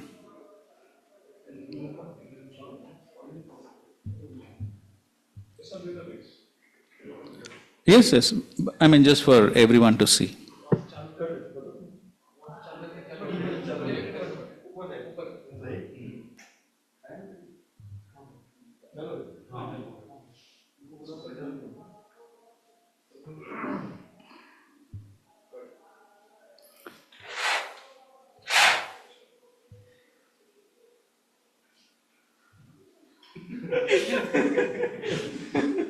Very realistic, concern, and pure words. Thank you so much. Management position, so many problems will come. No, but still he is not taking managerial opinion. His opinion is very thoughtful. Mike. Okay, leave it. Okay, Hare Krishna, Hare Krishna, leave it. The first thing is, the first point is that my inspiration to do something cannot be based on sentiments. If we say that I am inspired by someone because of the process they're following, because of the way they're speaking, or whatever it is, without a substantial basis of philosophy, then I'm very doubtful whether we can say that that is the right inspiration. Correct? So now, the first point about getting the right inspiration. Because as Srila Prabhupada says, quoting his Guru Maharaj, the world of the cheaters and the cheated. So that means if somebody wants to get cheated, he is directed to a cheater. Okay? So now, talking about right inspiration, 4th canto, 30th chapter, text 20.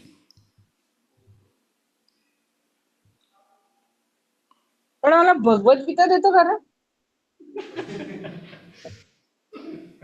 माताजी mute कीजिए. Sorry. Okay, go to the purport.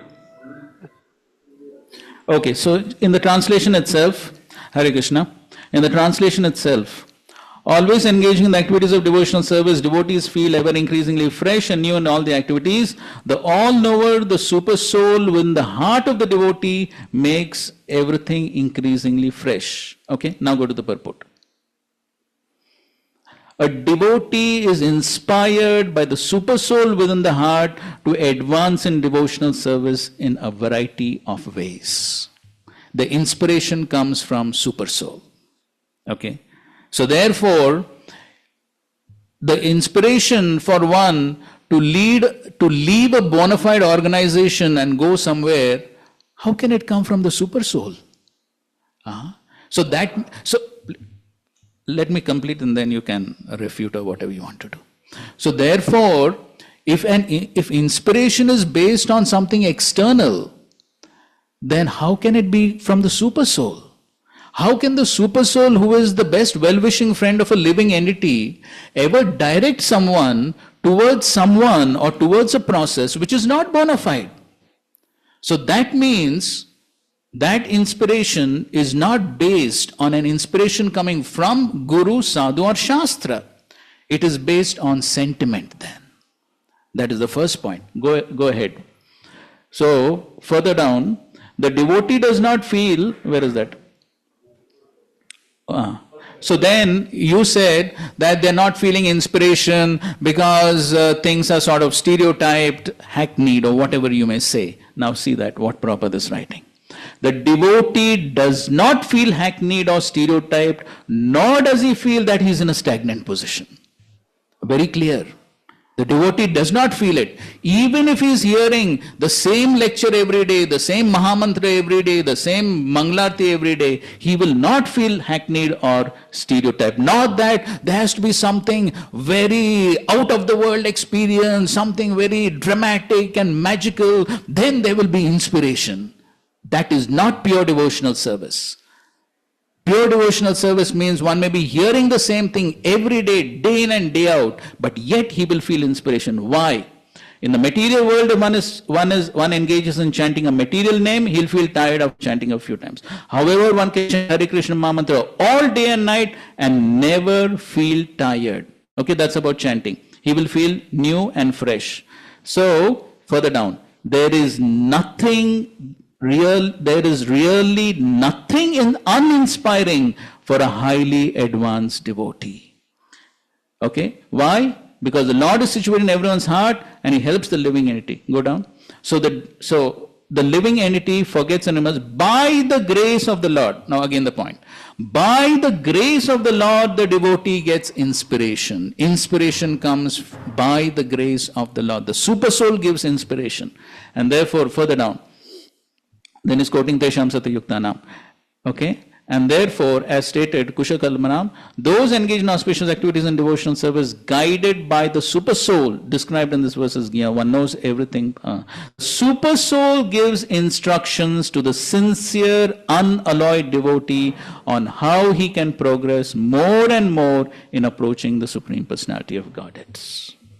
Right. So therefore, we accept the point that as devotees of ISKCON, we can always improve. We can improve our presentation skills. We can improve the way we can inspire devotees. We can improve how we are taking care of devotees. All that definitely requires improvement and definitely should be improved. But yet, there is no reason for a sincere devotee to say, because of this reason, I will leave ISKCON. I will leave the shelter of Srila Prabhupada, who has saved me, who has brought me to Krishna consciousness. So therefore, the important point is, though there could be many other bona fide Vaishnava Sampradayas, forget about the non-bona fide ones, but where should my gratitude lie? Who has saved me from material existence? Who has saved me from going to hell? How can I give up the lotus feet and shelter of that Acharya who has saved me from hellish life?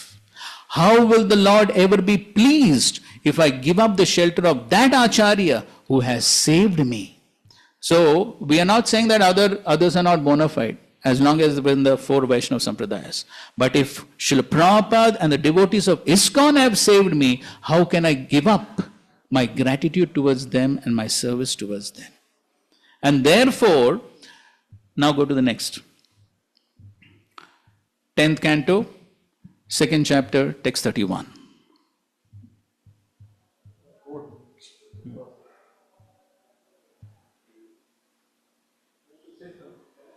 No, we'll just finish. Right. So therefore, okay, you can read. You can just read the translation. O Lord, who resembles the shining sun, you are always ready to fulfill the desire of your devotees. And therefore you are known as Desire Tree, Vancha Kalpataru. When acharyas completely take shelter under your lotus feet in order to cross the fierce ocean of nescience, they leave behind on earth the method by which they cross, and because you are very merciful to your other devotees, you accept this method to help them. Yes. So that is the reciprocation of the Lord with the Acharya. The Acharya is so dear, the Acharya gives a process and the Lord sanctions it. Go ahead. This statement reveals how the merciful Acharyas and the merciful Supreme Personality of Godhead together help the serious devotee who wants to return home back to Godhead. And then there's Guru Krishna Prasad. Okay, go down. So there's the duty of the Guru is to find the means according to the time, the circumstances, and the candidate by which one can be induced to render devotional service, which Krishna accepts from a devotee who wants to be successful in going back home, back to Godhead. So many times the accusations of these devotees is, oh, there's a very elementary process within ISKCON, there's something better out there, so will this process work? No. It is sanctioned by the Supreme Lord Himself, because the Acharya is given, the Acharya is dear to the Supreme Lord, therefore the Acharya is given the process according to time, place, circumstances, and that is approved by the Supreme Lords. Okay? So after wandering throughout the universe, a fortunate person with this material will seek shelter of such a Guru or Acharya who trains the devotee in the suitable ways to render service according to the circumstances, so that the Supreme Personality of Godhead will accept the service. This makes it easier for the candidate to reach the ultimate destination. Okay, go down. This is talking about Rupa Goswami and the Bhakti Rasamrit Sindhu.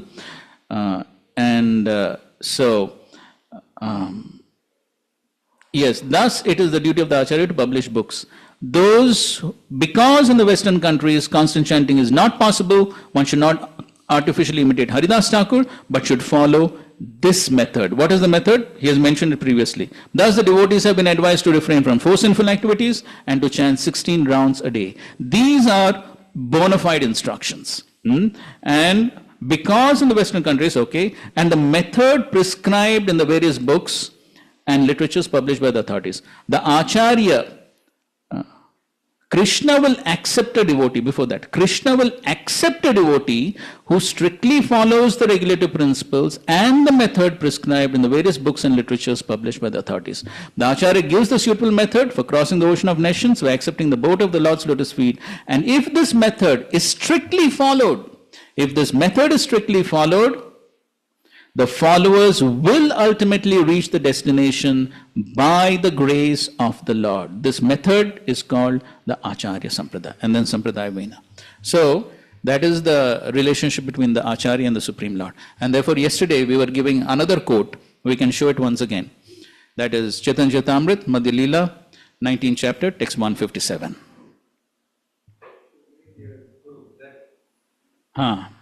Even if there are pseudo devotees or not. Yes.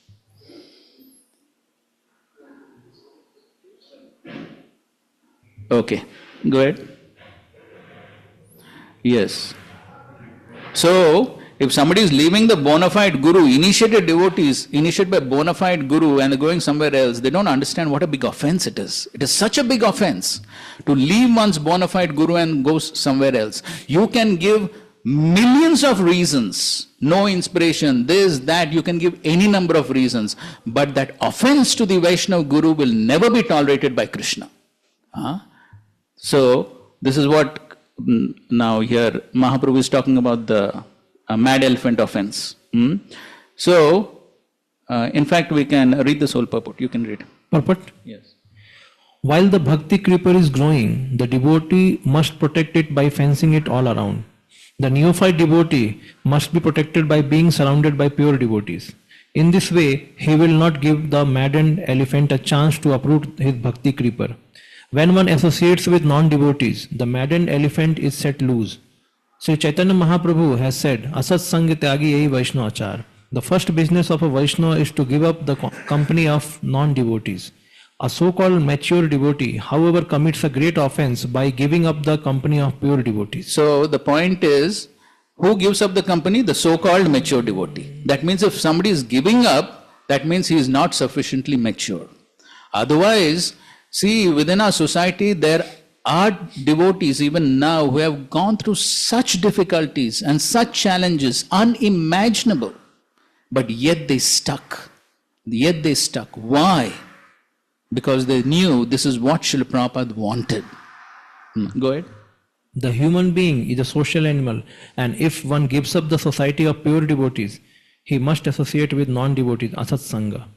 By contacting non-devotees and engaging in non-devotional activities, a so-called mature devotee will fall victim to the mad elephant offense. Whatever growth has taken place is quickly uprooted by such an offense. One should therefore be very careful to defend the creeper by fencing it in, that is, by following the regulative principles and associating with the pure devotees. Even if one thinks that there are many pseudo devotees or non-devotees in Krishna Consciousness society, still one should stick to the society. If one thinks that the society's members are not pure devotees, one can keep direct contact with the spiritual master, and if there is any doubt, one should consult the spiritual master. However, unless one follows the spiritual master's instructions concerning the regulative principles and chanting and hearing the holy name of the Lord, one cannot become a pure devotee. By one's mental concoctions, one falls down. By associating with non-devotees, one breaks the regulative principles and is thereby lost. So, all these people who are leaving, are they asking their spiritual master before leaving? No. Then that's the result. Then it's all based on what? Mental concoction. Mental concoction. And the result of mental concoction is one will fall down. So therefore, as His Holiness Bhaktacharya Maharaj, so many times he would say, one of the instructions he received is, never leave ISKCON. And so, these are the instructions which Srila Prabhupada is giving for somebody who has come into ISKCON. So for somebody who has come into ISKCON by the mercy of Srila Prabhupada and the devotees of ISKCON, one cannot just leave like that. Where is the gratitude to the Acharya? And without expressing that gratitude, how can Krishna be pleased? Whatever process one may follow, that offense towards the Acharya will never be excused. That is what we are discussing here. That is the meaning of association. So one cannot say, oh, there are some difficulties, there are no inspiration. If one is sincere, Krishna gives inspiration from within. It is not based on externals. Krishna consciousness is not based on externals. It is from within. One can simply chant the Mahamantra, and one can simply read Srila Prabhupada's books. Everything will be revealed from within. All inspiration one can get. It is not based on anything external. Okay, go ahead. So I really appreciate your gratitude to Prabhupada and your love for Prabhupada. So thank you. Well, whether I have that or no, I don't know, but I'm repeating I Prabhupada's, also don't know, but I'm repeating Prabhupada's words. I could feel that. So whatever you know, what you have. But I appreciate. So my question is that those who have gone, we are not here to judge them what they are. Not all fall in that category. Have you spoken to any of them? I have my friend Brahmachari who was there with me. So we cannot put them in all one category, cheaters or and so on. So number one, because I can disclose the details that he met his spiritual master also. So it's not, that is number one, but I don't want to get into so many facets of this discussion. My question to you is, there are two kinds of Shraddha. There is Laukik Shraddha, and there is Shastriya Shraddha. So to the degree, as you said, external means Laukik. Someone is doing, so I do. So unless it comes to Shastriya Shraddha, and Shastra for us is Prabhupada books. So we are very eager to distribute Prabhupada books. That is very nice, which pleases Srila Prabhupada. But how many of us are trying to help people to read Prabhupada books, study Prabhupada books? Prabhupada wanted these courses to happen for everyone, not for GVCs, not for sannyasis, not for gurus. For every person in ISKCON, Prabhupada wanted these courses. Where are they happening? Are they happening? And sometimes they are happening, people are saying it's all theoretical. No? But Prabhupada books, Prabhupada came to write the books. And we must study the books. Then, in my understanding, those who have left ISKCON, they have not studied Prabhupada books. As simple as that. As you quoted that only, they didn't read these things. Hare Krishna. So, why we have to shift our principles to distributing. Whatever is appreciated is very nice, but the focus has to be Shravanam and Kirtanam of Prabhupada's books. And in Prabhupada books, Prabhupada says, you are saying, Rupa Raghunatha Pade Hoibe Akuti Tabe Hama Bhujabose Yugala Priti. What is the translation which Prabhupada gives? That unless we study the books left by Rupa and Raghunath, this is Srila Prabhupada's words, we cannot understand Radha Krishna's words. These are Prabhupada's words. So if Prabhupada is not saying you read only my books, then why we are saying like that? So what is your conclusion? So you are saying that Prabhupada books, I have faith on that, but Prabhupada is only saying in his books that you go to other books. Otherwise the discussion cannot go in deep. We are just discussing same just things. now you said that you are contradicting yourself. Just now you said, first of all, devotees are not reading Srila Prabhupada's books. That is the first point you have made. Yes. And the second thing you yourself have said that everything is there in Srila Prabhupada's books and we are not telling people to read Prabhupada's books. And that is the reality. So if people are not reading Srila Prabhupada's books, where will they read and hear all these instructions that Srila Prabhupada has given for ISKCON devotees? And without reading these instructions, what is the point in reading some other books which one will not be able to understand without reading what the immediate Acharya has given? First of all, therefore, as you yourself have rightly said, first of all we have to inspire devotees to properly read, scrutinizingly read Srila Prabhupada's books. Study. That is the first thing. Yes, that is the first thing. So if that itself is not taking place, what is the use of talking about higher level? People have not gone to KG and first class and second standard. What is the point in going to PhD level? Yes, but So there that are is the people. point. There are people who are going ahead. They So should let them discuss go. these things. So let them discuss. But I will tell you with 100% confidence, the vast majority of devotees in ISKCON have not even read Srila Prabhupada's books. I am telling 100 times more loudly same thing. Yes. Then That they are not reading Prabhupada books, studying Prabhupada books. So are we let us stick to encouraging? that? We are not encouraging only, na? We are just encouraging everything else. We are not encouraging Srila Prabhupada book study. So I am not saying. But why do you say that? What I say that is that those who have read Prabhupada books thoroughly, there should be some forum where the further things are discussed. That is what is important. Because Prabhupada is you are again talking about PhD level without talking about the elementary level. So you are talking about forum. Okay, so this is the forum. That's why so this Bhaktivedanta course is for those who have properly studied Srila Prabhupada's books. So if people have not, the general people, as you yourself have rightly said, the people who have left have not read Prabhupada's books. This is your statement. That's what I am saying. This is your statement. My statement only. I am convinced about. That's why I am making. So why are we discussing about higher studies when most of the people have not even read Srila Prabhupada's books? So higher study forum should be there. That's what I am saying. They should. So it is there. This is the forum. Tell me one forum. This is the forum. This Bhaktivedanta course, Bhakti Sarvam course, this is the forum for such devotees. But the important question is, why are we debating on this point? Why are we debating? Why are we debating on those few people, those rare few people who have properly studied Srila Prabhupada's books? Why not talk about the needs of the vast majority of devotees who have not studied Srila Prabhupada's books? We are talking about them only. We are not talking about those who have gone. I'm sorry. Others are going to go. I'm sorry to say you are contradicting yourself. First, think about what you are speaking before you speak. Okay, I'm sorry. Please forgive me for contradicting. So you're saying something, and then you yourself are saying something else. Prabhuji, thank you, Prabhuji. Prabhuji, you have done such a wonderful presentation. My one single question, I think it is in the Shastra it is mentioned that one should never reject a spiritual master. Without his permission, otherwise he has to go to hell. Correct. That is very clear. Yes. There is no any provision in the Shastra where you can reject a bona fide spiritual master. What will happen? And Prabhupada also did not give initiation to the disciples of his God brother. He said, no, I cannot give initiation because you are already initiated by the bona fide spiritual master. So this point everybody has to agree. Now one small question to you, Prabhuji. What is the meaning of ISKCON? What is the meaning of living ISKCON? For example, the brahmachari stay. What is the meaning of living ISKCON? Okay, what is the meaning of living ISKCON? For example, brahmachari stay in the temple. Grihasthas never stay in the temple; they stay in the house. Are they in ISKCON or no?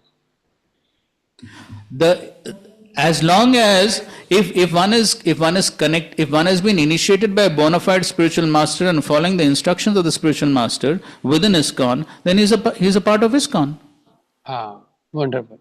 So that's why I wanted, because if somebody goes out of temple but he is living with some devotee chanting Hare Krishna, following principles. No, if somebody has come into devotional service by the grace of Srila Prabhupada, has come in contact with ISKCON devotees, following the instructions of Srila Prabhupada and the bona fide Guru, he is a member of ISKCON. That's all. Because I think there is a confusion, because many people have left the temple, but they are among No, we are not talking about such people. We are not talking about such people. The initial discussion which Madan Sundar Prabhu raised was devotees who have left ISKCON and gone to some other organization. That was the initial discussion. That is absolutely correct, because one cannot reject the bona fide spiritual master. Yes, that's the point. Never told in the Shastra. Yes, it has to be absolute. Yes. There is no reason only. Yes, that's right. Thank you very much. Thank you. But I had the confusion. Where what happened? If some person is not able to adjust in some place, there has to be some shelter where he can be there. That's always a point of discussion. Yes, if one is because the percentage of people who have taken shelter of other gurus is very less, but the percentage of people who are fed up of the authority of some management structure, that percentage is huge, actually huge. See. Therefore, one has to properly understand the process of devotional service from the scriptures. The process of devotional service is not a process where everything will go the way I want. That is never the process that Krishna has given. We find all the examples in the Shastras. You are talking about people frustrated of being in ISKCON. Can any devotee in ISKCON say that he's being tortured by like Prahlad Maharaj? Tell me. Can any devotee say that he has to undergo difficulties like the Pandavas? Prabhuji, they are not the people who are in the material world. No. Can I ask if I ask the question, it will be very offensive to Okay, you okay, also. hold on. We are talking about the common people who are low class people. Okay, agreed. Talk about the Prahlad Maharaj. Agreed. You may say they are Nitya Siddha devotees. Okay, tell me, who has undergone so much difficulties as Srila Prabhupada? Tell me that. Okay, that is. He's also the topmost Okay, person. fine. Now you may say even Srila Prabhupada is on a different level. He also has come from the spiritual world. Now you tell me, who in the present situation is undergoing troubles like Srila Prabhupada's disciples, like Giriraj Maharaj, Gopal Krishna Maharaj, Radhanath Maharaj, Jayapataka Maharaj. You tell me which devotee in the present times is going through such difficulties. We have His Holiness Bhakti Raghav Maharaj who lost his leg. Which devotee is undergoing such difficulties now? All these devotees continue to remain within ISKCON till now. Prabhuji, 1 minute. So they are therefore, they are in ISKCON means they are in their own house. They are not in the temple or some organization. They are practicing chanting. How many ISKCON Prabhupada disciples are in the temple? You write on paper. What do you mean? What do you mean? Yes, I am telling you. Hold on, Madhav Seva Prabhu. You're going on the wrong track. You are undermining. I'm trying to glorify all these Vaishnavas and you're undermining the efforts of the Vaishnavas. I'm not underlining. What are you trying to say? I'm trying to say that these Vaishnavas have gone through so much difficulties in Srila Prabhupada's mission and you're saying them not? Prabhuji, they have gone so much difficulty. Then our what are you spiritual trying to master justify? said, I never said that they have not undergone. But they have undergone such a difficulty that we can never do it. It is not possible only. Then what are you trying to say? Param Pujya Radhanath Maharaj said that what difficulty I have undergone, you need not do also, it is not possible for you. You will die. So what are you trying to say now? I am not saying, I said your point is perfect. And you also agree that there has to be some, like somebody is not here, there should be some shelter, okay, you stay here. But we should not leave the discussed with the authorities. That can be discussed with the authorities. That's my issue is not that we should never give up Prabhupada. That is very important. Bona fide spiritual sampradaya one should not give up. Yes, that's the point. That offense is never tolerable. Yes, exactly. That's the point. Also, I feel, where is the lacking is actually people are not seriously, at least we leaders, what I'm thinking is that we are not making efforts from our sides for whoever is come in the temple to make them sit and read Srila Prabhupada's books or tell them or inspire them to hear Srila Prabhupada's tapes or come to the temple and hear the Srimad Bhagavatam. I feel the lacking is actually from my side only, that I'm not able to, Yes, so that is our responsibility as devotees. That is our responsibility. So if we are preachers and we have people whom we are preaching and guiding, then it's our responsibility to see that they are reading Srila Prabhupada's books, make them accountable. Hare Krishna Prabhuji. Hare Yes. Krishna Prabhuji, I want to add one more point here. Yes, That we give more importance to the devotional service and we make people come and do seva. Like those who are serving now, those are also committing lot of offenses. They speak anything against any devotee, so because of lack of the spiritual knowledge. And mostly they don't have only, most of them are not doing any courses, nothing. They just go for the seva. See, one thing is, courses are academic and are mostly meant for those who are Brahmanical. Now, the very Varnashram system goes to show that everyone cannot be Brahmanical. And Srila Prabhupada himself says this, we cannot expect everyone to become Brahmanas. So therefore, it is not that everyone has to go through all these courses and then only be able to read Srila Prabhupada's books.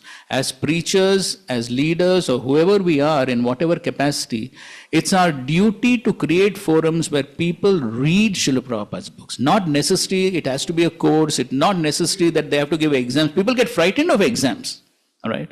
What to speak of new devotees? Here, these Bhaktivedanta students also get frightened of exams. So therefore, it's not essential that everyone has to do a course. But as preachers and devotees, we should create forums and inspire people to read Prabhupada's books. And we can give any small impetus for them to read, create some small quiz and prizes, things like that.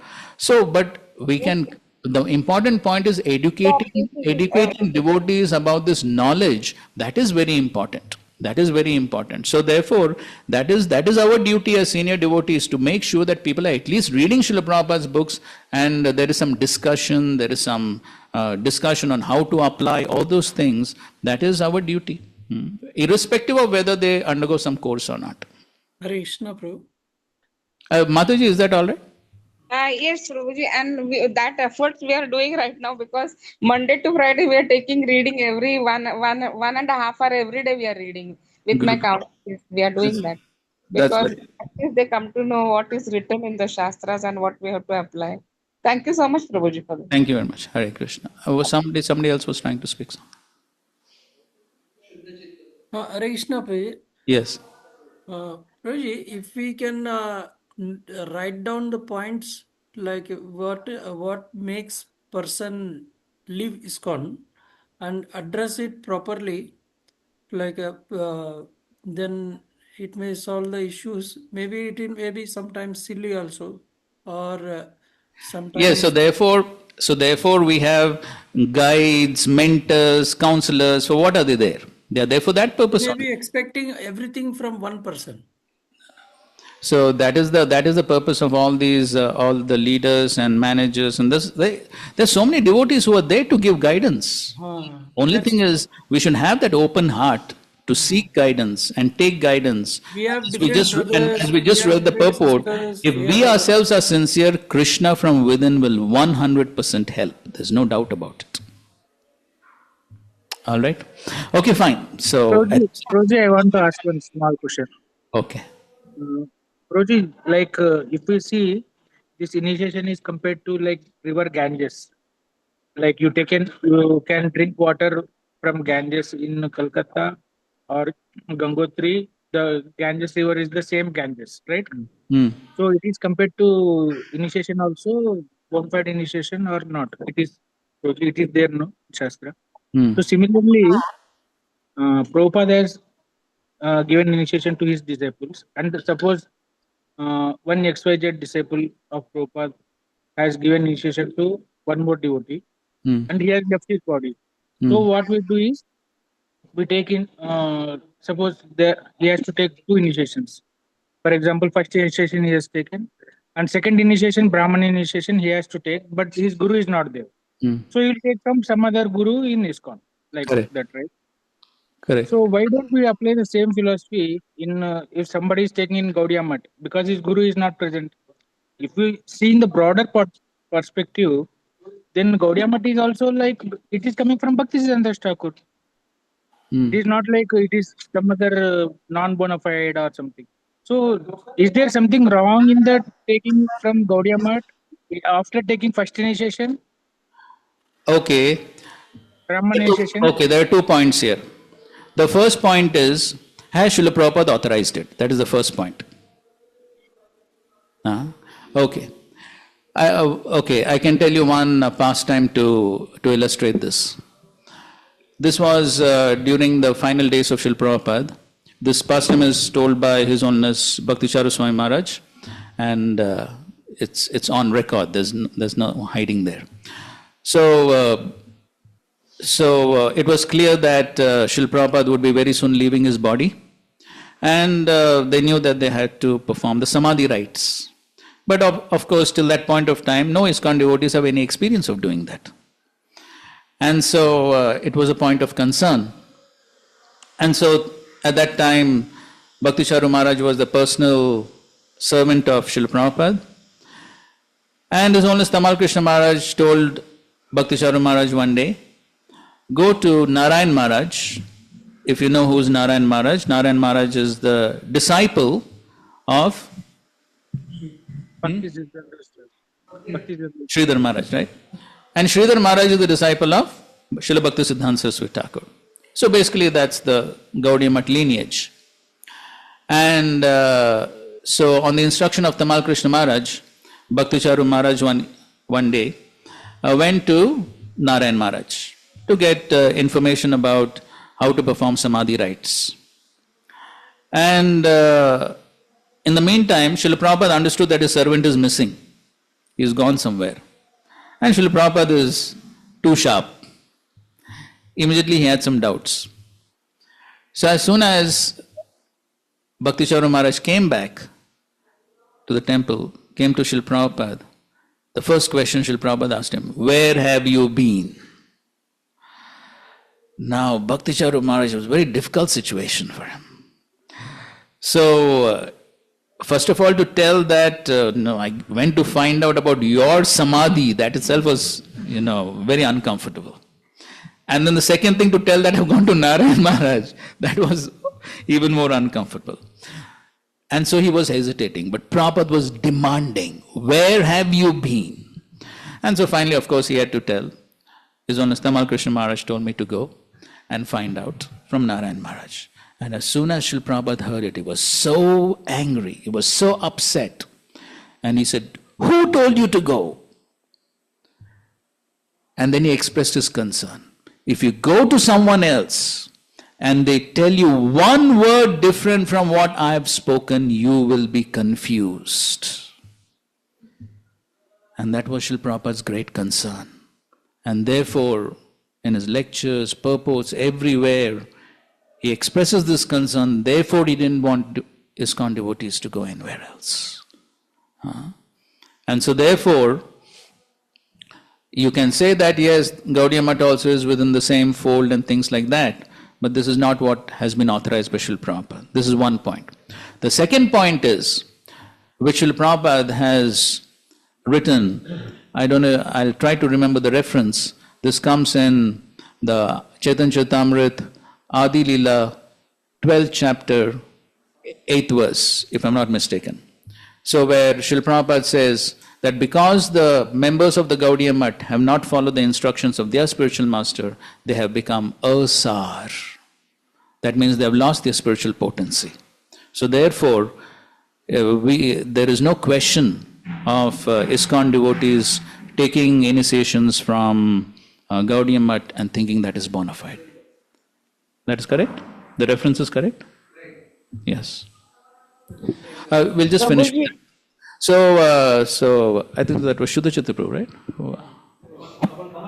Kamalakant Prabhu. So Kamalakant Prabhu, is your question answered? Yes, Prabhuji, I have heard this past time which you said earlier also. Prabhupada said that even though they give you one small instruction, you will get confused. That I heard. But still, I feel it is like, then the analogy we give like Ganges.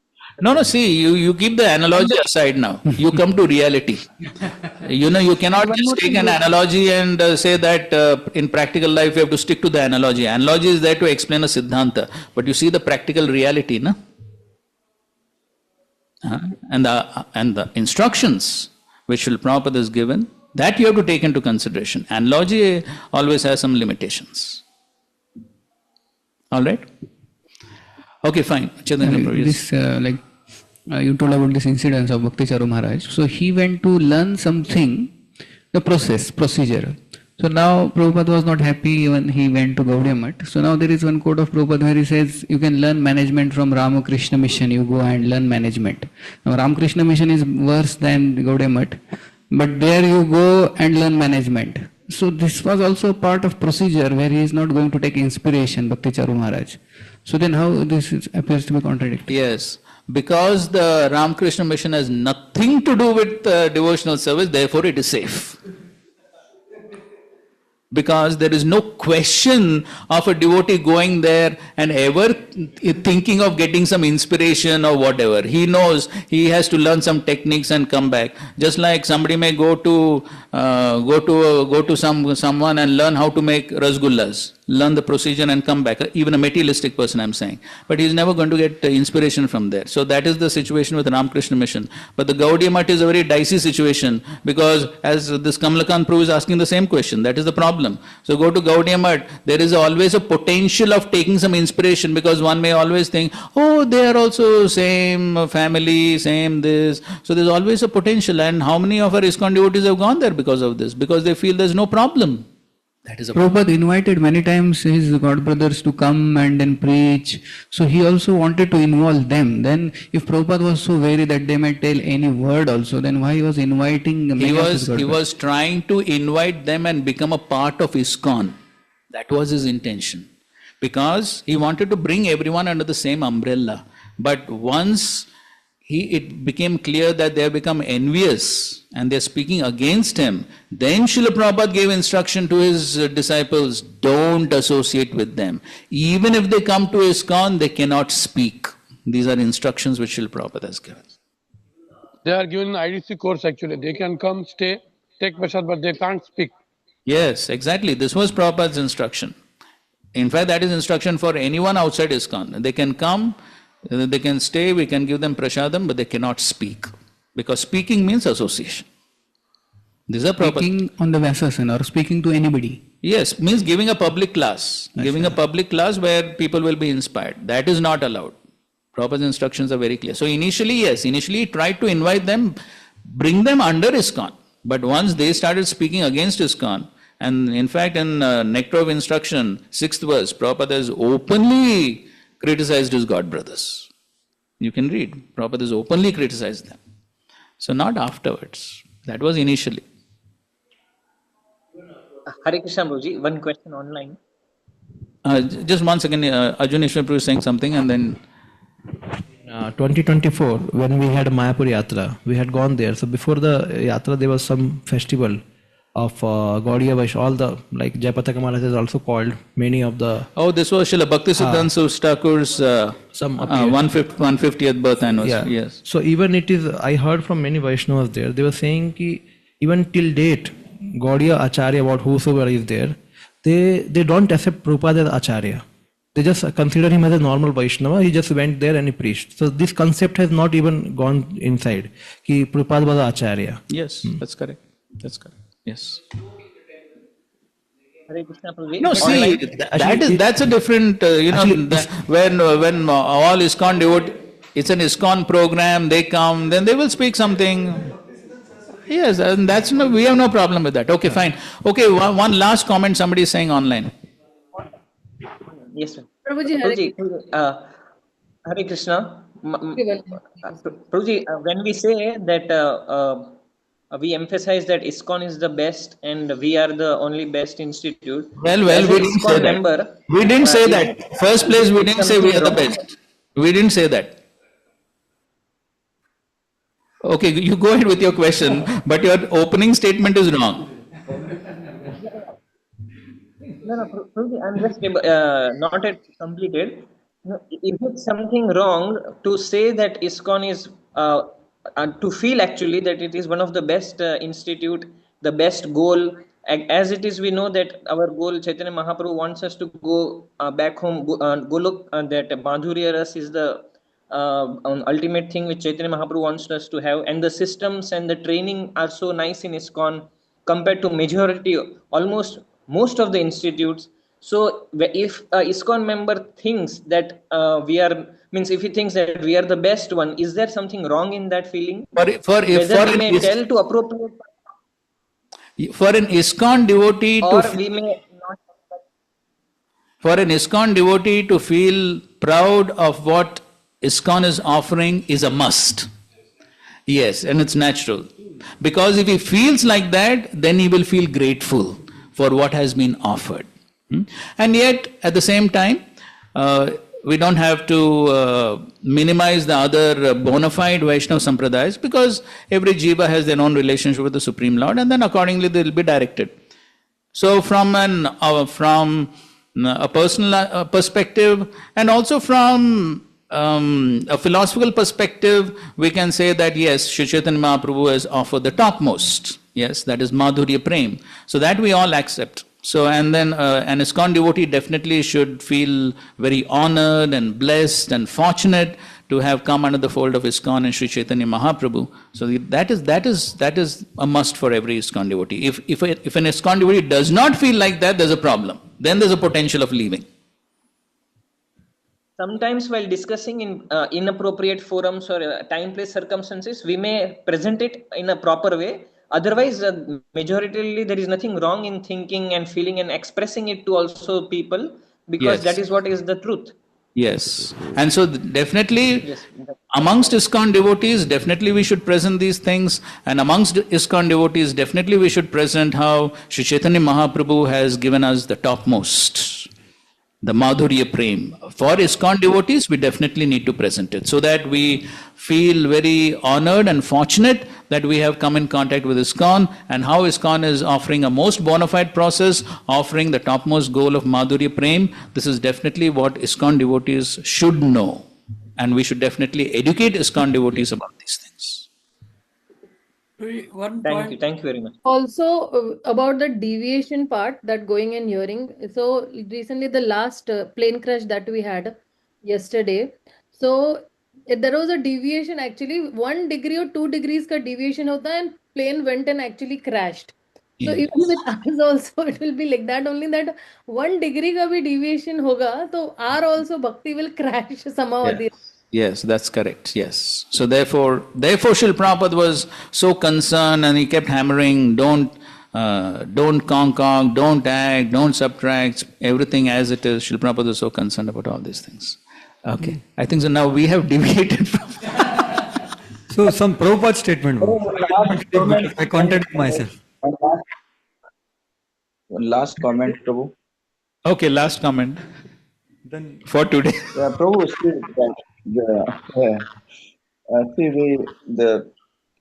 there are many Shiksha Gurus that is acceptable.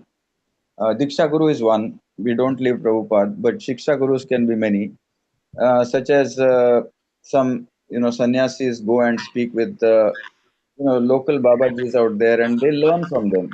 There is sharing of Vaishnava. There is like say the AIP. Hold on. Hare Krishna, hold on. So, what do you think we have to go and learn from some local Baba? Huh? What do you think we have? No, wait, I didn't finish. One second. I didn't finish. So what I'm saying is, so there are these things that are happening. I mean, local Babaji, there are Maharajas going and talking to them, and Wait, hold on, Prabhu. Hold on. First of all, you're making a statement which is not absolute. Okay? So, in fact, there is only one ISKCON sannyasi who went to that Baba, that famous Baba. Okay? And so then when this, and at least Radhesham Prabhu commented on that by saying that, okay, Maharaj, out of his humility, he went there and take some blessings or whatever. So, but it's not that he really wanted to learn something from him. So, and then such an instant has never taken place again. There's no example of any other ISKCON sannyasi going to that Baba. So therefore, there is no question. I will tell you one Prabhupada pastime. So once, one of our ISKCON devotees, senior devotees, maybe he was sannyasi, I don't remember. So he went to a Mayavadi program. So one Mayavadi sannyasi was giving a big program, so many thousands of people come. So our ISKCON devotees went to distribute books, our books. And so at the end of that lecture of that Mayavadi sannyasi, so that one disciple of that Mayavadi sannyasi came to our ISKCON devotees and said that, so now after the lecture, would you like to go and ask some questions to our guru? So our ISKCON devotees said, no. So he said, no, but you'll get some nice answers, would you like? No. We have all our answers from Srila Prabhupada. We don't have to go and ask any questions to them. And so when this was reported by the disciples to Srila Prabhupada was very happy. And so Srila Prabhupada said, what do we have got to learn from the Mayavadi? We have nothing to go and learn. So therefore, we don't have to go and learn anything. By going somewhere else, we are showing that Srila Prabhupada has not given us everything. That is what we are showing. So we don't go and try to learn anything from any Tom, Dick and Harry. So there is only that one instance of one ISKCON sannyasi going and meeting that Baba, and so therefore that should not be taken as an example to be emulated. This is the problem. So 1 second, Prabhuji. So say for example, Ashtakali Lila, someone wants to learn about, I mean, not us, or we might not be at that level, but if there are people who are seeking that, because one of the statements that came is Rupa Goswami's books we should read. Prabhupada has said that we should also read Rupa Goswami's books. So to understand that, there has to be someone who is an expert in that. And Yes. the Lord within, So who is an expert? give us- Who is an expert to understand Rupa Goswami is Srila Prabhupada. And Srila Prabhupada has presented that within his books. So we have to understand Rupa Goswami and the previous acharyas through the immediate acharyas, not through anyone else. Through the immediate acharyas in our own sampradaya. There is no question of going to somewhere else to learn what our acharyas have given. Srila Prabhupada's statement, again on record, you can search the reference. Srila Prabhupada says, one cannot jump over the immediate acharya. Whatever the previous acharyas have given have to be learned through the immediate acharya. This is Srila Prabhupada's statement. You can search it if you want. Correct, correct. Yes, Prabhu. But here, see, as Prabhupada said, 50% of my work is done. Now you're And changing the even topic. Now you're changing the topic. No, Prabhu, it's the same topic. See, he said 50% of my work is done, 50% is not done. Even Prabhupada has not, he has said that he has not completed everything that he wanted to complete. There may be certain things which he has not completed. Hare Krishna, Krishna Krishna, Hare Hare, Hare Rama, Rama Rama, Hare Hare. Okay, so I'm sorry to say, Prabhu, but you have... it's better that you properly understand what we are trying to present and what Srila Prabhupada has presented, okay? So we don't, I'm sorry to say, but at Bhaktivedanta level, we don't expect someone to make such statements, okay? That Srila Prabhupada has left something. Philosophically, he has not left anything. There could be some services that may be incomplete or may not have been completed, but philosophically, there is nothing remaining. Simply by reading Srila Prabhupada's books, 100% guaranteed one can attain perfection. This is what we are discussing right here. There is no need for every devotee to get into so many technical details and technical philosophical nuances. It's not at all required for every devotee. Those who have the capacity can do so. There is no problem. But it's not required for every devotee. For a common devotee within ISKCON, as we were discussing, most people don't even understand completely what Srila Prabhupada has given, what to speak of other acharyas and all those technical stuff. For most devotees within ISKCON, Srila Prabhupada has given more than enough. And the reality is most devotees are not even reading this much. This is the reality, ground reality. So for most devotees within ISKCON, Srila Prabhupada has given more than enough, and simply by reading Srila Prabhupada's books and following the process, one can definitely attain perfection. Yes, Prabhu. Thank you. Srila Prabhupada ki jai, Granthar Srimad Bhagavatam ki jai, Samved Gaur Bhaktivedanta ki jai. Hare Krishna, Krishna Krishna, Hare Hare, Hare Rama, Rama Rama, Hare. 8 minutes. So, Arjaneshwar Prabhu, I think so you'll have to excuse us from the 13th chapter. Guruji, we have 8, you told 12:30. So, it's 12:22. It's according to my watch, it's 12:24. We are giving some bonus time. So one statement of Prabhupada in this context. Okay. Can I make? Okay. As a conclusion, I hope it will be a conclusive statement. And I don't know. I don't know because I am contradictory fellow. Okay. I am insane. I speak opposite things. If it's doubtful, it's better you can share personally.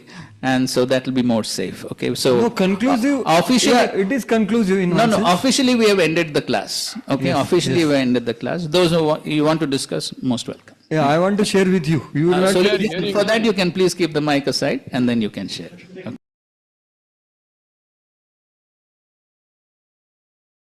That online people also here now.